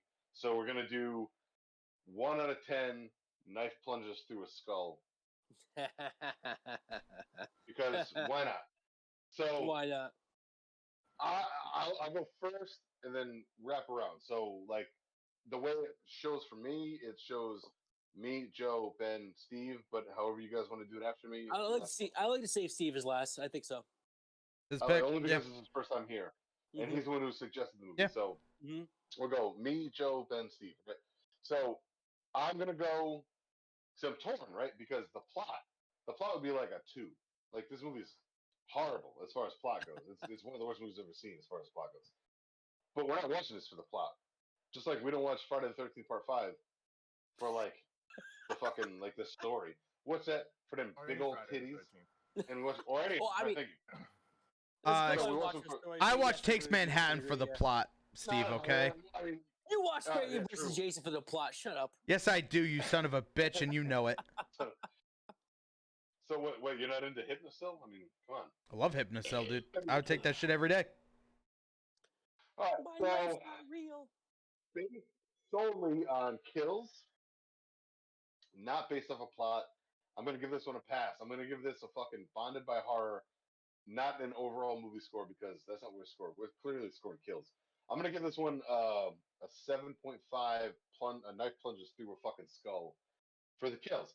If we were doing overall movie, I'd probably be closer to like like a 5.5 because the plot is non-existent. There's no plot. But I'm gonna give my own fucking score like a little bit of a boost, like we do in our other show. I'm gonna give this one a 7.5 as far as the kills go, because that's why you're here. You watch this movie to watch Savini shine. So as far as Savini goes, 7.5 plunges into the head. Anybody else can take it. I'll shut up. Go ahead. All right.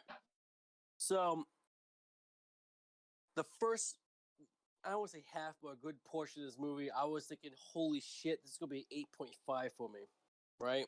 Because I felt it was fast paced. The kills are brutal. I felt like there was a emotional core to this character from like returning from war, and his girlfriend was like, "Nah, we're not together anymore. I'm gonna go with this rich asshole." And look, that'll make anybody go crazy. If you want my opinion.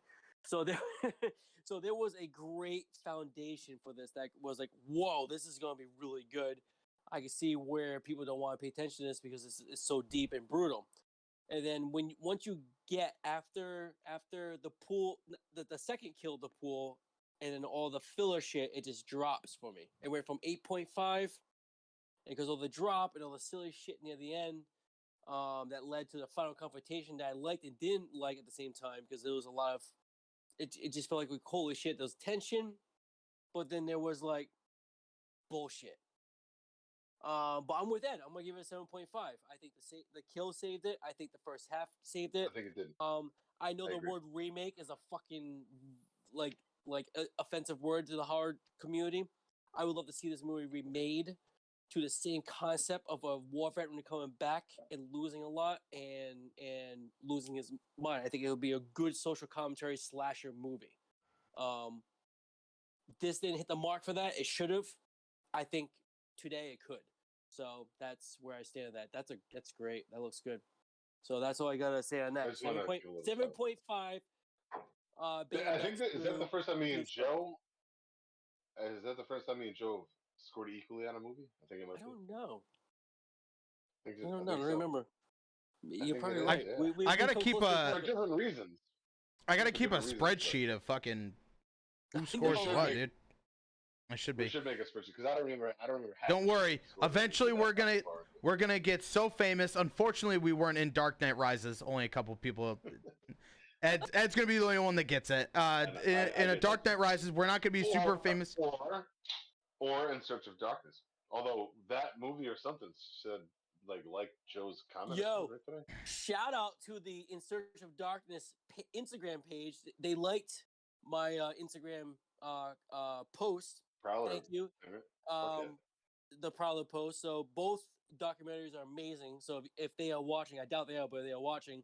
Great documentaries. Keep up the great work. I want to see more. I want to see a part 3 because there's so much 80s. I watched the first one like over 10 times, and that's 4 hours worth of it. Yeah. At least 10 times. Yeah. Help me meet Chris Jericho. I'll just watch it.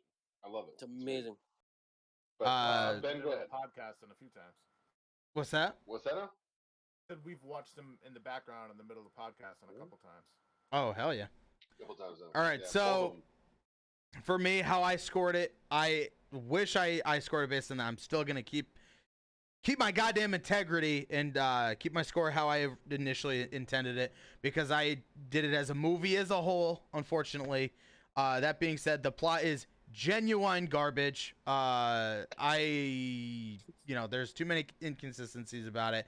Like Joe said, I totally agree with him. I really just wish it was a little bit more about just a war vet, just super pissed or super fucking broken, and just, they kind of went on that a little bit more. That would have been way more interesting than whatever the fuck they were trying to do with this. Terrible. Terrible. They made that movie. It's called Rambo. I guess, yeah. I put down my notes. We're gonna say slasher version of Rambo. Now, that would be cool though, if they really did that. Yeah. I'm sure there's something. Come on. I'm sure there is. It's just like not to like really go into it in a horror setting. But yes, First Blood, obviously. But yeah, with that in mind, I said 6.5 only because it's so high because of how fucking brilliant the kills were here. Like brilliant. Same mindset. Yeah, not too far off, dude. It would have been higher if like some of the weird gags weren't in it, like the major tugging on the girl's dress for literally no reason, and then they never talk about it again. Like shit like that. I've always just found a little weird and quirky in movies. There's too much random shit. There's too much. Sleepaway Camp had its weird random shit, but I feel like that made sense because it's a bunch of kids in a fucking. I agree with you. I rated. Yeah. Hell yeah. I rated Sleepaway Camp lower than this, but the story made more sense Sleepaway Camp than this. But, Yes, yeah, that's true. That's a good point. But yeah, 6.5. I still liked it. I still really liked it. This movie 100% is gonna get another rewatch from me eventually. I'll watch it. I will. Yeah. This is a movie I can gladly throw on the fucking TV with friends over and just be like, hey, this is about to be a cool kill coming up right there. Like, here's one. That's Horror Nights, man. Actually, I just realized. So if we're gonna be doing if we want to try to do more deep dive into the 80s, we got to do Brain Damage. Holy fucking shit! Oh yeah, I saw you seen that movie? I saw on our YouTube somebody demand Critters. Oh yeah, true. I've never seen it. We actually do need to watch Critters. I agree. What? So Critters. I've never seen Critters either. I've been really wanting to watch it. Steve, have you seen Critters? Oh yeah. Thank God, Steve. Jesus Christ! I take back my old man comment from you. I take it back because we're on the same page. So hold on. Did Steve just say he's a huge fan of Critters? You want to come back to do Critters with us or what? Sure. Let's do it, man. Oh, me and Steve, yes, because Fucking Where do they come up with this stuff? I will. That the two Sherman Bros have never seen it before, so to have Joe and fucking Steve. Here's what's so weird for me. I rewatched it last year. Yeah, so I rewatched part 2 this year. Part 2 is still my favorite. Critters. Yeah, we guys know about the Critters for some reason means a lot to me only because of TMNT, because that part always stuck out in my mind. That when Raph, like, he's in disguise and like he goes to see the movie, he's like, where did they come up with this stuff? And he walks out. I've always thought that line is so funny. And then I like when Ed showed it to me as a kid, and he was like, oh, you know that's a real movie, right? And I was like as a kid, I was like, fucking what? I didn't actually, but whatever. I've always wanted to see it, and for some reason or another, I just never have. And there you go. But yeah, also TMNT is such a fucking good movie. I rewatched it today. Still holds up. God damn, that movie's great. All right, we can get Steve's rating. Steve, give us a rating. I planned on doing it the same way you did. As a movie, there's no plot at all. The character development is nil. Pacing is horrible. The middle of the movie, the pacing like falls off a cliff. Like everything happens at the beginning and happens at the end. The middle's just really slow. So I would give it like I don't know, maybe like a 3 as a movie. But wow. As a movie, which is where as a movie, as a full movie. Go ahead. I got ahead of a full movie. I agree. It's like a 2 as a whole movie. If I'm basing it off of how I watched it, which is just straight kills, it's got at least 3 of Savini's best effects with the knife through the head, the neck, and the head. The head isn't my favorite one. Shower scene's so good though. So good, man. Those other 2, I mean, his best kills in one movie, I'd give it like an 8. Sick. Wow. Steve fucking gets it. That's what we're friends. Nice. That and many other reasons. But I agree. So 7.5 from 2, 8. Ben gave it a 6.5. I mean, we're doing good. Steve, you're the fucking math guy. I'm still gonna give this around a 7.5 over average score, somewhere around there. If I'm the math guy, we're all in fucking trouble. Yeah. I'll give it a 66% chance at best. No edible Steve tonight, right? Just pure whiskey and cigars? Just a glass of whiskey, that's it. I can change that. I got some edibles. Edible Steve would be like, dude, 11 out of 10. Real Edible Steve, there's a scoring grade with him. Absolutely. He kind of has the Joe Walsh vibe, where it's like, everybody else says this movie's a 3, it's a fucking 14.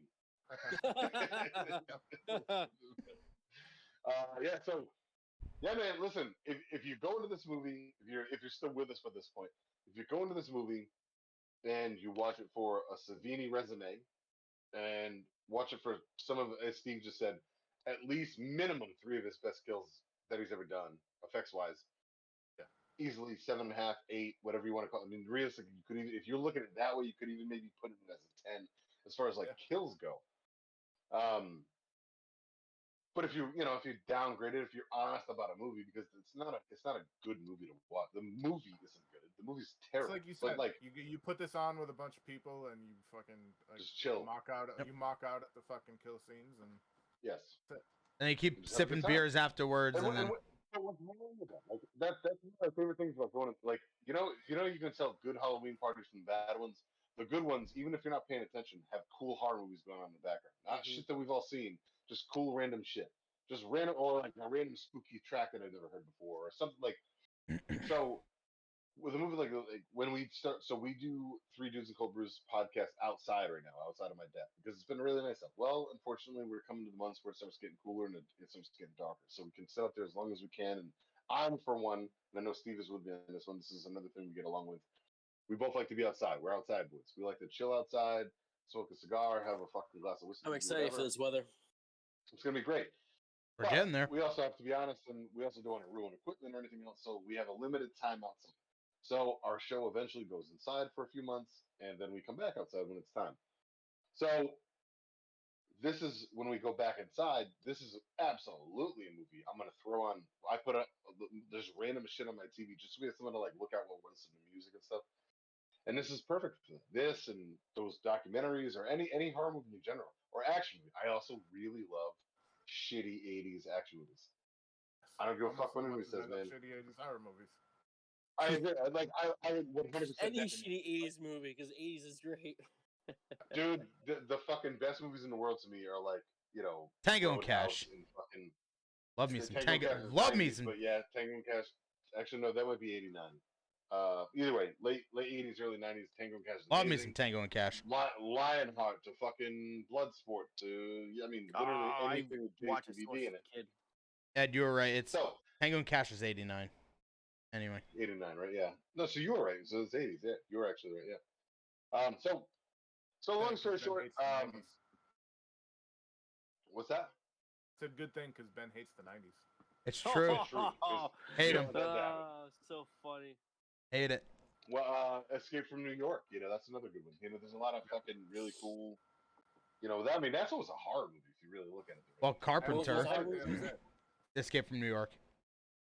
Escape from New York. Oh yeah, it's John Carpenter, so Yeah. So never heard of him. Yeah. Long story short, another diatribe that I'm throwing out there, but this is a ton of fun. I'm really glad we finally brought another person in to like mix it up with us, and it's nice to have that like outside opinion once in a while because the three of us kind of tend to, as on our other show, circle around the same stuff. So to break it up once in a while, you go, oh yeah, that's right. Like that's what it's like to have a conversation with other people. So it's nice. But outside of that, it's just a telling thing where like we don't go into this telling each other what our scores are, what we think of the movie. We don't talk about the movie that we're about to review at all until we actually hit record or stream or whatever it is. And this is what you get. So these kind of shows are the best in my opinion. I don't care how long they are. They're the most fun to do because let's keep this going throughout the Halloween season. These type of shows a little bit. I think the Halloween season, which we're going to talk about, we need to do just like a production day where we just hang out for like 10-20 minutes on this without recording. And I think we need to just which we'll talk about in a minute. We should talk about that off camera. We should do like a day where we just try to map out like what we're going to do for Halloween or the month of Halloween because we want to do a couple stuff. So we'll definitely bring Steve back way sooner than that because now that we know how easy it is, now that we know the setup, it's easier. So how about this? How about we end the show like this? How about we end it with has anybody seen anything recently, which I know some have, that has jumped out to them, which I already spoiled mine, or is anybody looking forward to something soon? And then we'll close this one out. So let's give the floor to Steve first because we haven't heard that from him. Do you have anything seen? What are you looking forward to? Nothing new. It's hard. Movies have been hard on me for a few years now. I just can't sit down and watch a movie. I'd rather sit down and watch a series or something like that. I agree. So I haven't really seen anything new that's really impressed me, other than stuff we've already talked about in the past, and you brought some up today. I am looking forward. I'm a big fan of Mike Flanagan, so I'm looking forward to that new Netflix show. What'd you say? It was Midnight Mass? Is that the name of it? Other than that, I might check out that other one I mentioned, Cherry whatever. I heard that was Mhm. cool. New cherry flavor. Yeah, and I haven't really kept up with what's going on in horror as far as what's coming out. I know the Halloween Kills is coming out soon. I didn't really like We're all the excited one. for that, yeah. I didn't really like the one too much. I didn't hate it at all, but I'm always willing to give Halloween a chance. But that's really it. Steve, you're the reason. You're the reason why I changed my opinion about the original Halloween movie. I have a famous rant on our other show Yeah. where I talked so much shit about the original Halloween movie, and you're the reason why I went and rewatched it and actually fell in love with the movie. So thank you, Steve, because I was Cool. not a fan of that original movie at all. So Yeah, I can see yeah. why it's slow. It takes a long time to get going. You probably saw it when you were a kid. Probably didn't have much of an attention span. That's exactly what it was. Yeah. Well, it's fun. I It's don't. funny you say that. Oh, sorry. What are you talking about? Oh, there's a ball of yarn. Okay, yeah. I have no attention span. Yeah. If Probably anybody even less knows of that one back at then. all, oh, it's way worse. These two knew me back then, and like, if anybody would know that about me now, it's fucking Steve because he has to listen to me rant. On me and Steve's show, it's in Uncle Dobby or Ray, it's you have one guy who's off in his own little universe talking randomly once in a while, and I love Ray, but that's what he does. and you Pretty have, much. and once in a while he does have really good insights. But sometimes he just kind of talks and just goes into like a universe. Then there's me and Steve, and obviously like the voice. I'm the fucking the main carrier voice, but also Steve is the one who keeps me grounded with a lot of stuff. So we are a counterbalance to each other. And then you have the color commentary guy, which is Ray, right? Like he's the color commentary guy, meaning like out of nowhere you just get this random fucking word or a sentence or a phrase, or and you go, Or wait, cute what? old people And then you're like, racism. Like oh, fairies that, sucking dick. You know. or fairy second dick, yeah, whatever happens. It's we've grown to really become something kind of fun to listen to because it's kind of everything. With this, it really is three different voices that kind of just go. There was a good point where I didn't talk for a while. I left the room and you guys were still going and keeping it going perfectly. So it just kind of goes to show you the difference in the balance. We have a podcast and then we have a show, and there's the difference, right? So um, that diatribe was really more or less kind of coming back to me thanking Steve on kind of like being like checking me because a lot of people don't do that. You were like, you fucking crazy. You need to rewatch it. Like I think as an adult, you need to rewatch the first movie and really give it a shot. And I You did, need to and rewatch he the was right. fucking Karate Kid too. God damn it. Man, I've seen that. I did that for the movie. We did a thing for a little while where we were rewatching movies, and I did. And Right. I get the first Karate Kid now. I get it. I still don't quite get it. Like I would if you were to put two against each other, I think I get Halloween way more than I get the first Karate Kid. But I like the first Karate Kid, and without watching it because I of you guys, agree with I that, never by would the have. way. Now you watch Karate Yeah, Kid more than Halloween was a kid. I never would have given that Cobra Kai a chance. That show's fucking awesome. Yeah. That show's That's a sweet. lot of fun. You don't even need to see those other movies, but like the first one at least you need to see. The second, and third Yeah. one, like Oh no, you don't need Oh, to. I watched the first three No. like religiously when I was a kid. So Yeah. So like, but the Cobra Kai is amazing. It's fucking. It's a great story. It's a great show. Anyways, so yeah. So Halloween Kills. You maybe like, you'll check it out obviously because you're. A Oh fan yeah, of I'll Halloween. definitely check that out. Yeah, yeah. Other than that, I'm waiting to hear what you guys are interested in because I'll probably end up watching those. So real quick, Halloween Kills when that comes out. If there are any, because it's going on October, right, Joe? October Get ready. 15th. Yeah, it's right around your birthday. Isn't it like the next day? October 22nd is my birthday. A week after. 22nd. Oh, never mind. Sorry, I was confused. Your birthday. It's all the same to me. I mean, I treat Yeah. I treat October as my birthday, so because how crazy I get with Yeah. this shit. So if by then they're still doing, or if I can find a drive-in to go see that at, that might be a three dudes drive-in night. That might be kind of cool as fuck to go and just like chill and watch a fucking Halloween Kills at a drive-in. We'll get like an old radio, plug it in. Be kind of cool. That would just go see it. I haven't seen a movie in 2 years. I haven't seen a movie in the theater in 2 years, and that might be the best one to go bring me back to it. So I have no interest in going to the theater anymore. And as much as I love movies in theaters, I don't want to go see I don't want to go see ignorant people ruin the movie for me. So I have better time at my house. Unfortunate. Yeah. Way better. I'd rather watch it in my house. I'd rather watch it on my couch, man. I really would.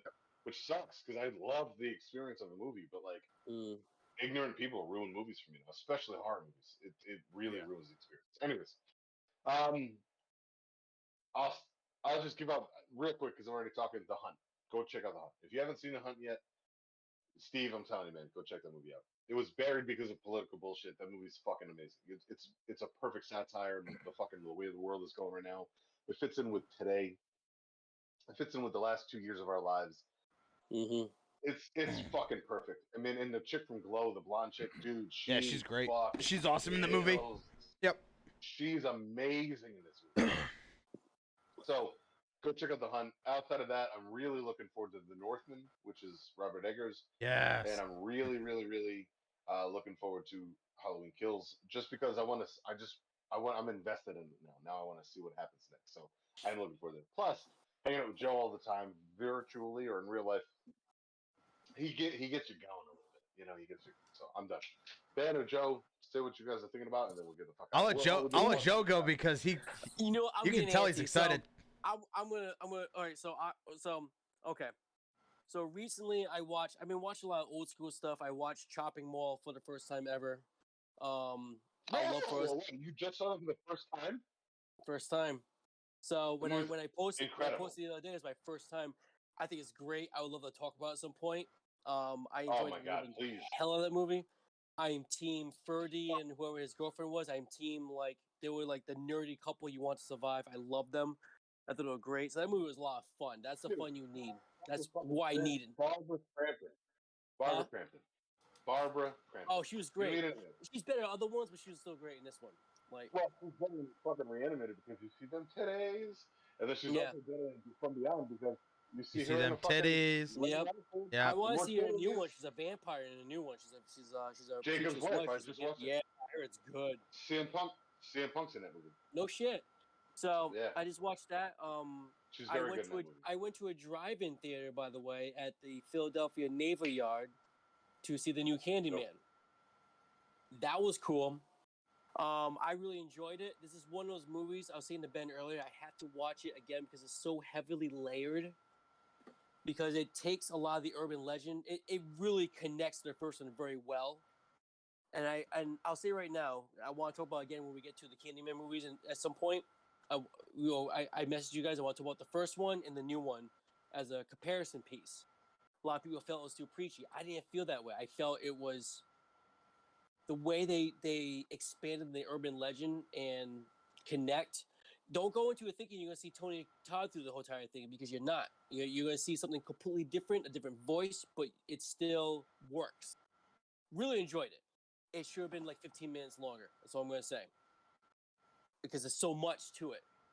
Again, I would like to revisit this another time, but I really enjoyed it. It was really cool. It was different. It was neat. It was cool to see that as a drive-in. It wasn't like a huge drive-in screen like you see in a normal drive-in theater. It was more of a pop-up type thing because of the pandemic. And so now you got this Philadelphia Film Society doing this type of stuff. I think that's awesome. It was my wife's first time experiencing that. She's never been to any drive-in, so that was cool. Oh, wow.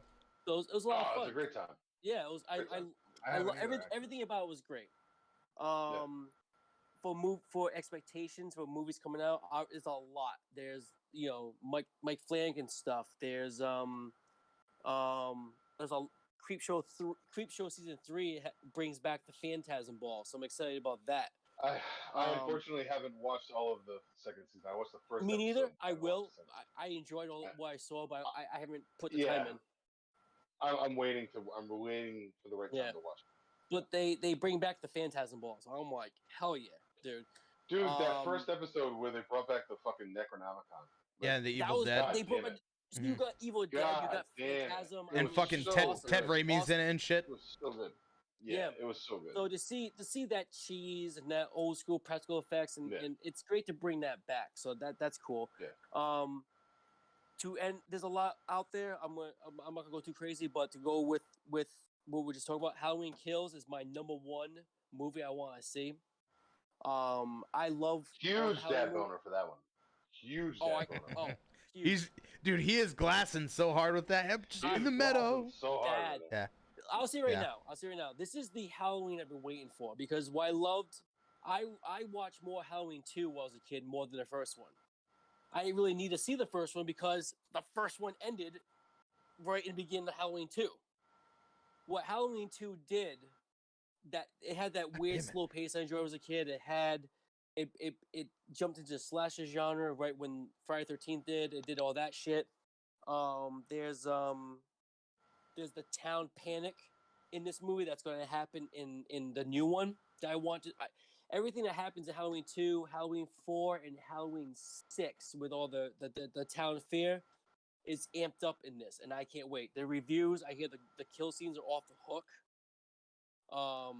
So I can't wait. And there's a lot of reviews saying that. Did Joe just use an off the hook reference right after he talked to a Candyman? I had to. I'm a beautiful accent. What do you want? So so there's a lot. I'm trying to keep down the nerd boner down on that one, but I can't wait. It's gonna be my number one. We call it dad boner around here. That too. I don't. Dad boner. But I know that there's reviews.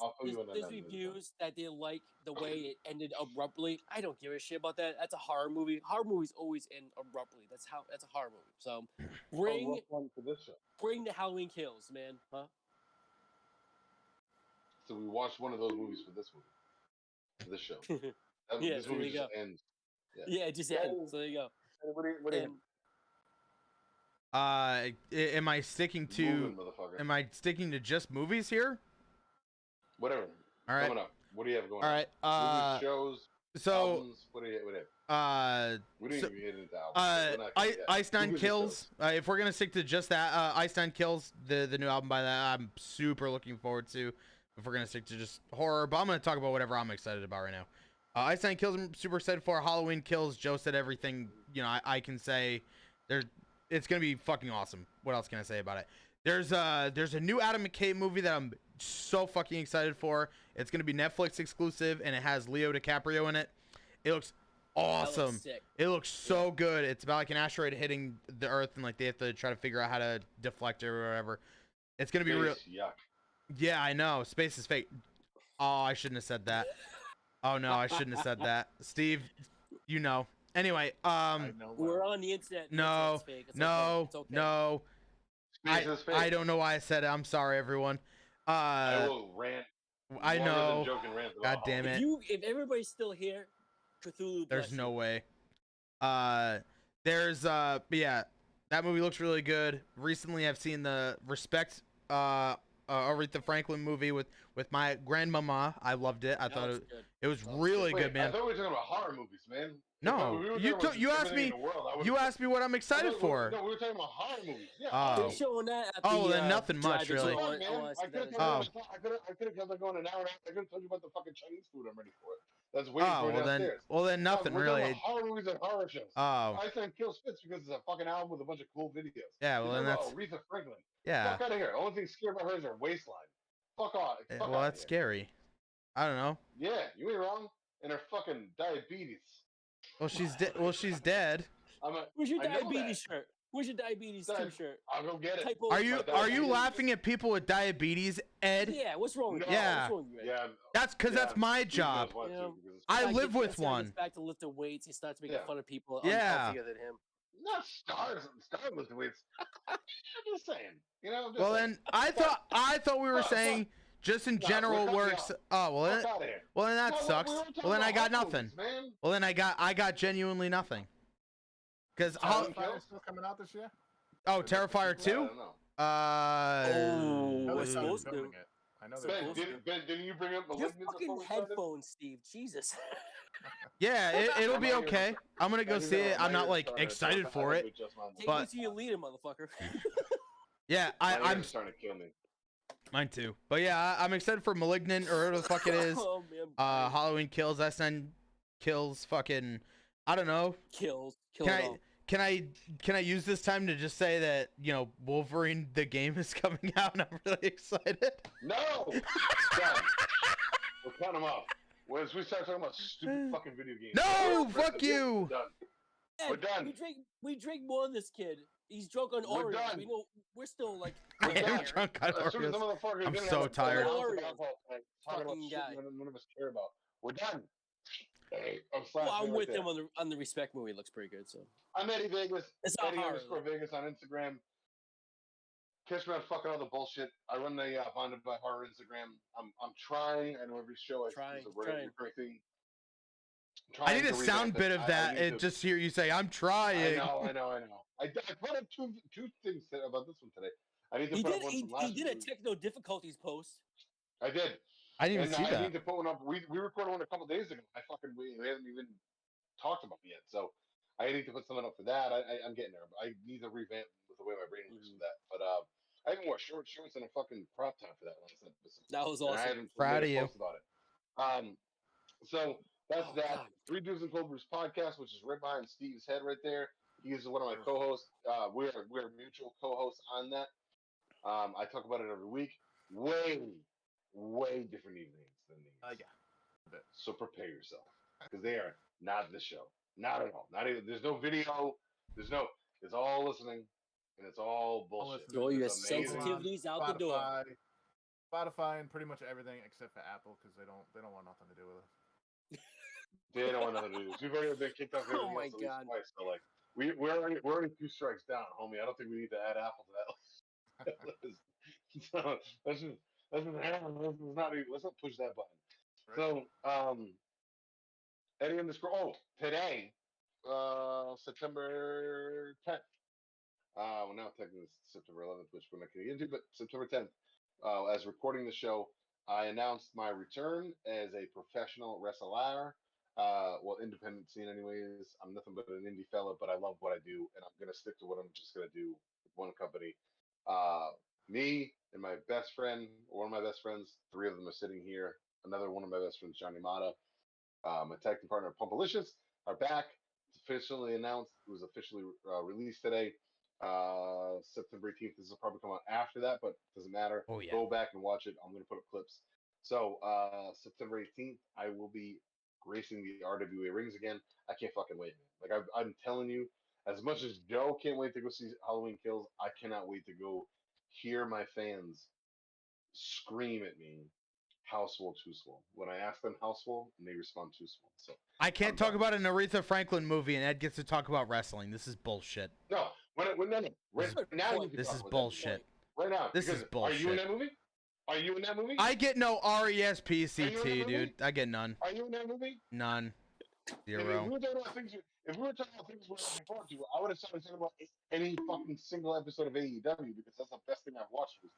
And I feel like 3 of us can agree on that because AEW is awesome right now. Welcome back. That last AEW Rampage was so fucking good too. Not Rampage, Dynamite. I'm sorry. Thank you. Dynamite was good. Thank you for coming back, CM Punk. Steve, give your plugs and let these two Looney Tunes. You already brought up the Three Dudes and Cold Brews podcast, available on Spotify and everywhere except for Apple. It also gets posted on YouTube now. My Instagram is fork_tongue. I basically just post cool heavy metal records. If you're into heavy metal, maybe you'll find out some new shit that you never heard before. That's pretty much it. Nothing else to plug, really. Oh, we didn't go. Oh, what about your music? Nothing.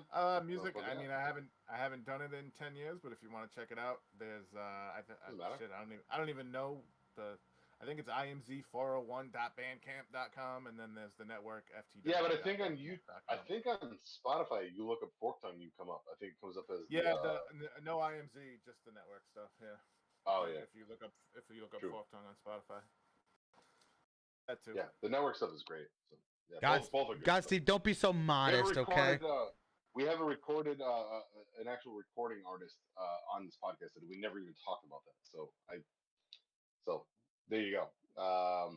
So Steve, we'll definitely be bringing you back real soon. We got to do criticism with fucking Steve, so we're gonna have to push that back a week or two, whatever, when we do that one. But whenever we bring him back on to do that, we got to do it. That's gonna be a good one. It is. Ben, hit us with yours, and then Joe, you hit us with yours at the end because you have probably the biggest stuff to plug. Because you have a lot. Yeah. What's up, everybody? Scroogey Boy here. If you're watching on YouTube and or Spotify, God bless you. You're a true fucking true champions. I can't say American heroes because there's people watching us actually dead serious all over the planet. Like, really, if you go look at the analytics, fucking Germany, UK, Russia, there's some views. So it's actually pretty goddamn cool. You can follow me on twitch.tv/ScroogeChamp. That would be pretty fucking rad of you. We go ahead and play video games, Ed. Lately we've been playing a lot of Marvel superheroes. Great. Sadly, Aretha Franklin's not in this, but you know, I can talk. When are you gonna get wrecked? When are we gonna do fucking Scroogey Boy versus Eddie Vegas? Like a mini series. In Marvel superheroes, you don't want no smoke. On anything you want. You don't want no on smoke. Anything you want. You're gonna suck a doggy's dick. Yep. You heard me. There's some.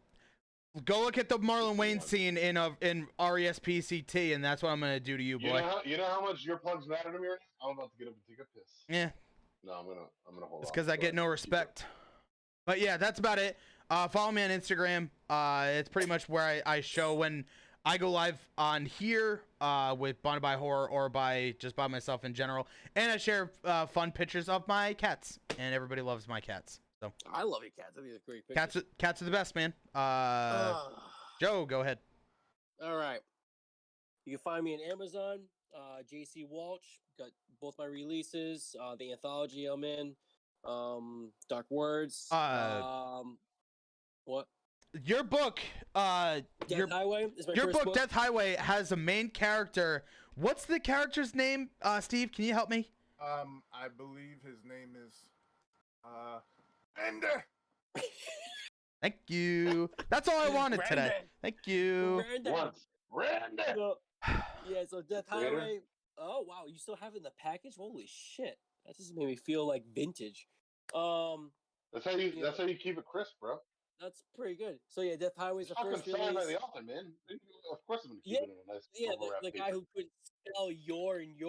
Boy, did I have a moment. That's why you hire an editor.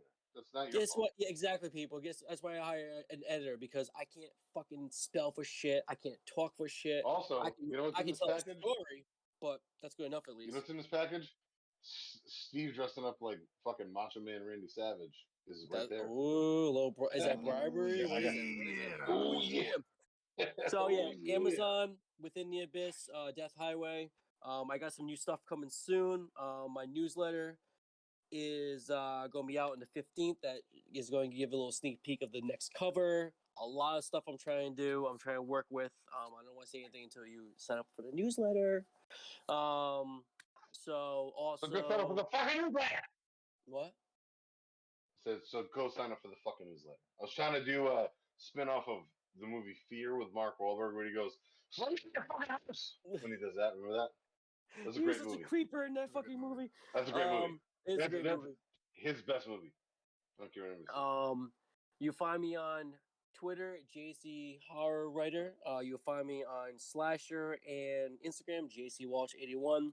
JC Walsh on Facebook, like my page, please. Don't ask me to be your friend unless like you got a decent page, because that shit. I got some weird friend requests, a little weird. I got families and stuff, so it's just a little, I don't know, trust issues. I'm rambling. Also, I am on another YouTube channel with Armand Rosamilia talking about. We do a breakdown of 4 movies, very different from how we do this crazy ass shit we do here. Recently, we just did Western horror movies. Yeah, way different, which is great. That's why we want to have different stuff. We have different ways of seeing. Yeah, so check that out. We had a lot of fun with that one. You want to see me hate a movie? That's one of them. I hate movies in this one too, but there's a movie. Speaking of that, yeah. Three Dudes was in talks with becoming a show on that network, Armand's network. Guess what happened? Because we filmed a couple bumpers for it, and we realized real fast that I didn't want to disgrace my friend Joe Walsh. we never sent them in. There's that. And I just went, man, I hope this guy doesn't fucking hate me, and I hope he doesn't think that I'm just giving up on what he's asking me to do. But we said, hey, Armand, if you see this, maybe we cut this up and you can send it to him. You cut it up and send it to him. We really did try. Steve can attest. We did a bunch of them. We did a bunch of bumpers so people could like advertise for us. We were not in touch with people. They were amazing, dude. I have all of them. I have all the outtakes. I played them on a couple shows, and these guys fucking laughed their ass off. And then we realized real fast as we were even just trying to do a like literally just a bumper, like just a fucking super smooth, super funny. Hey, we're Three Bees and Cold Brews podcast. This is what we do. Look, we couldn't even get through that. We couldn't even get through that without fucking being assholes. And we realized real fast, we're like, I'm not going to disgrace. I can't do this to Joe. So it's just, hey, Well, man. I appreciate maybe that. they're And, gonna I tie know in you with this guys. You guys are eventually, good guys. I love you guys, but I appreciate that because I know everybody has we different couldn't do it. humor and certain things. So I get that, but that's really funny. Well, everybody, Yeah. you just got Yeah, behind the scenes stuff here, so there you go. You are right. You're right. Shit. Is there So, anything else? Joe, Oh, because of your honor, I spared you that. appreciate So, that. 2 weeks. the outtakes are hilarious, by the way. In 2 weeks, Beers and Fears. By the way, speaking of. Actually, this will probably be out right around the time that comes out. So we That's might even true. want to fast forward this one Yeah. to like next week, just because of that, and then put out something after this. I can we can flip them. I can put this one out first and then Sleepaway Camp. Put this one out first That's not a because big of deal. that. Yeah, that way Joe gets a little bit of a plug. Yeah. Well, I mentioned Beers and Fears on Superway Camp too, but yeah, 2 weeks from now. Oh yeah. Then that's fine. Yeah, do that. So 2 weeks from now, or whenever you listen to this, Beers and Fears, September 25th, 12 authors, Angry Eric's Brewing. So beers, books, horror, great people. Have a great time. That's in New Jersey, right? That's in New Jersey. There's another one the week after that too in Collinswood. I don't have the information on that much, but there's another. So I'm doing 2 signings 2 weeks in a row. So trying to think of anything else. There's obviously a lot. Aren't we fancy? We are fancy. You want me to throw out there? You want me to throw out there what I suggested for next week?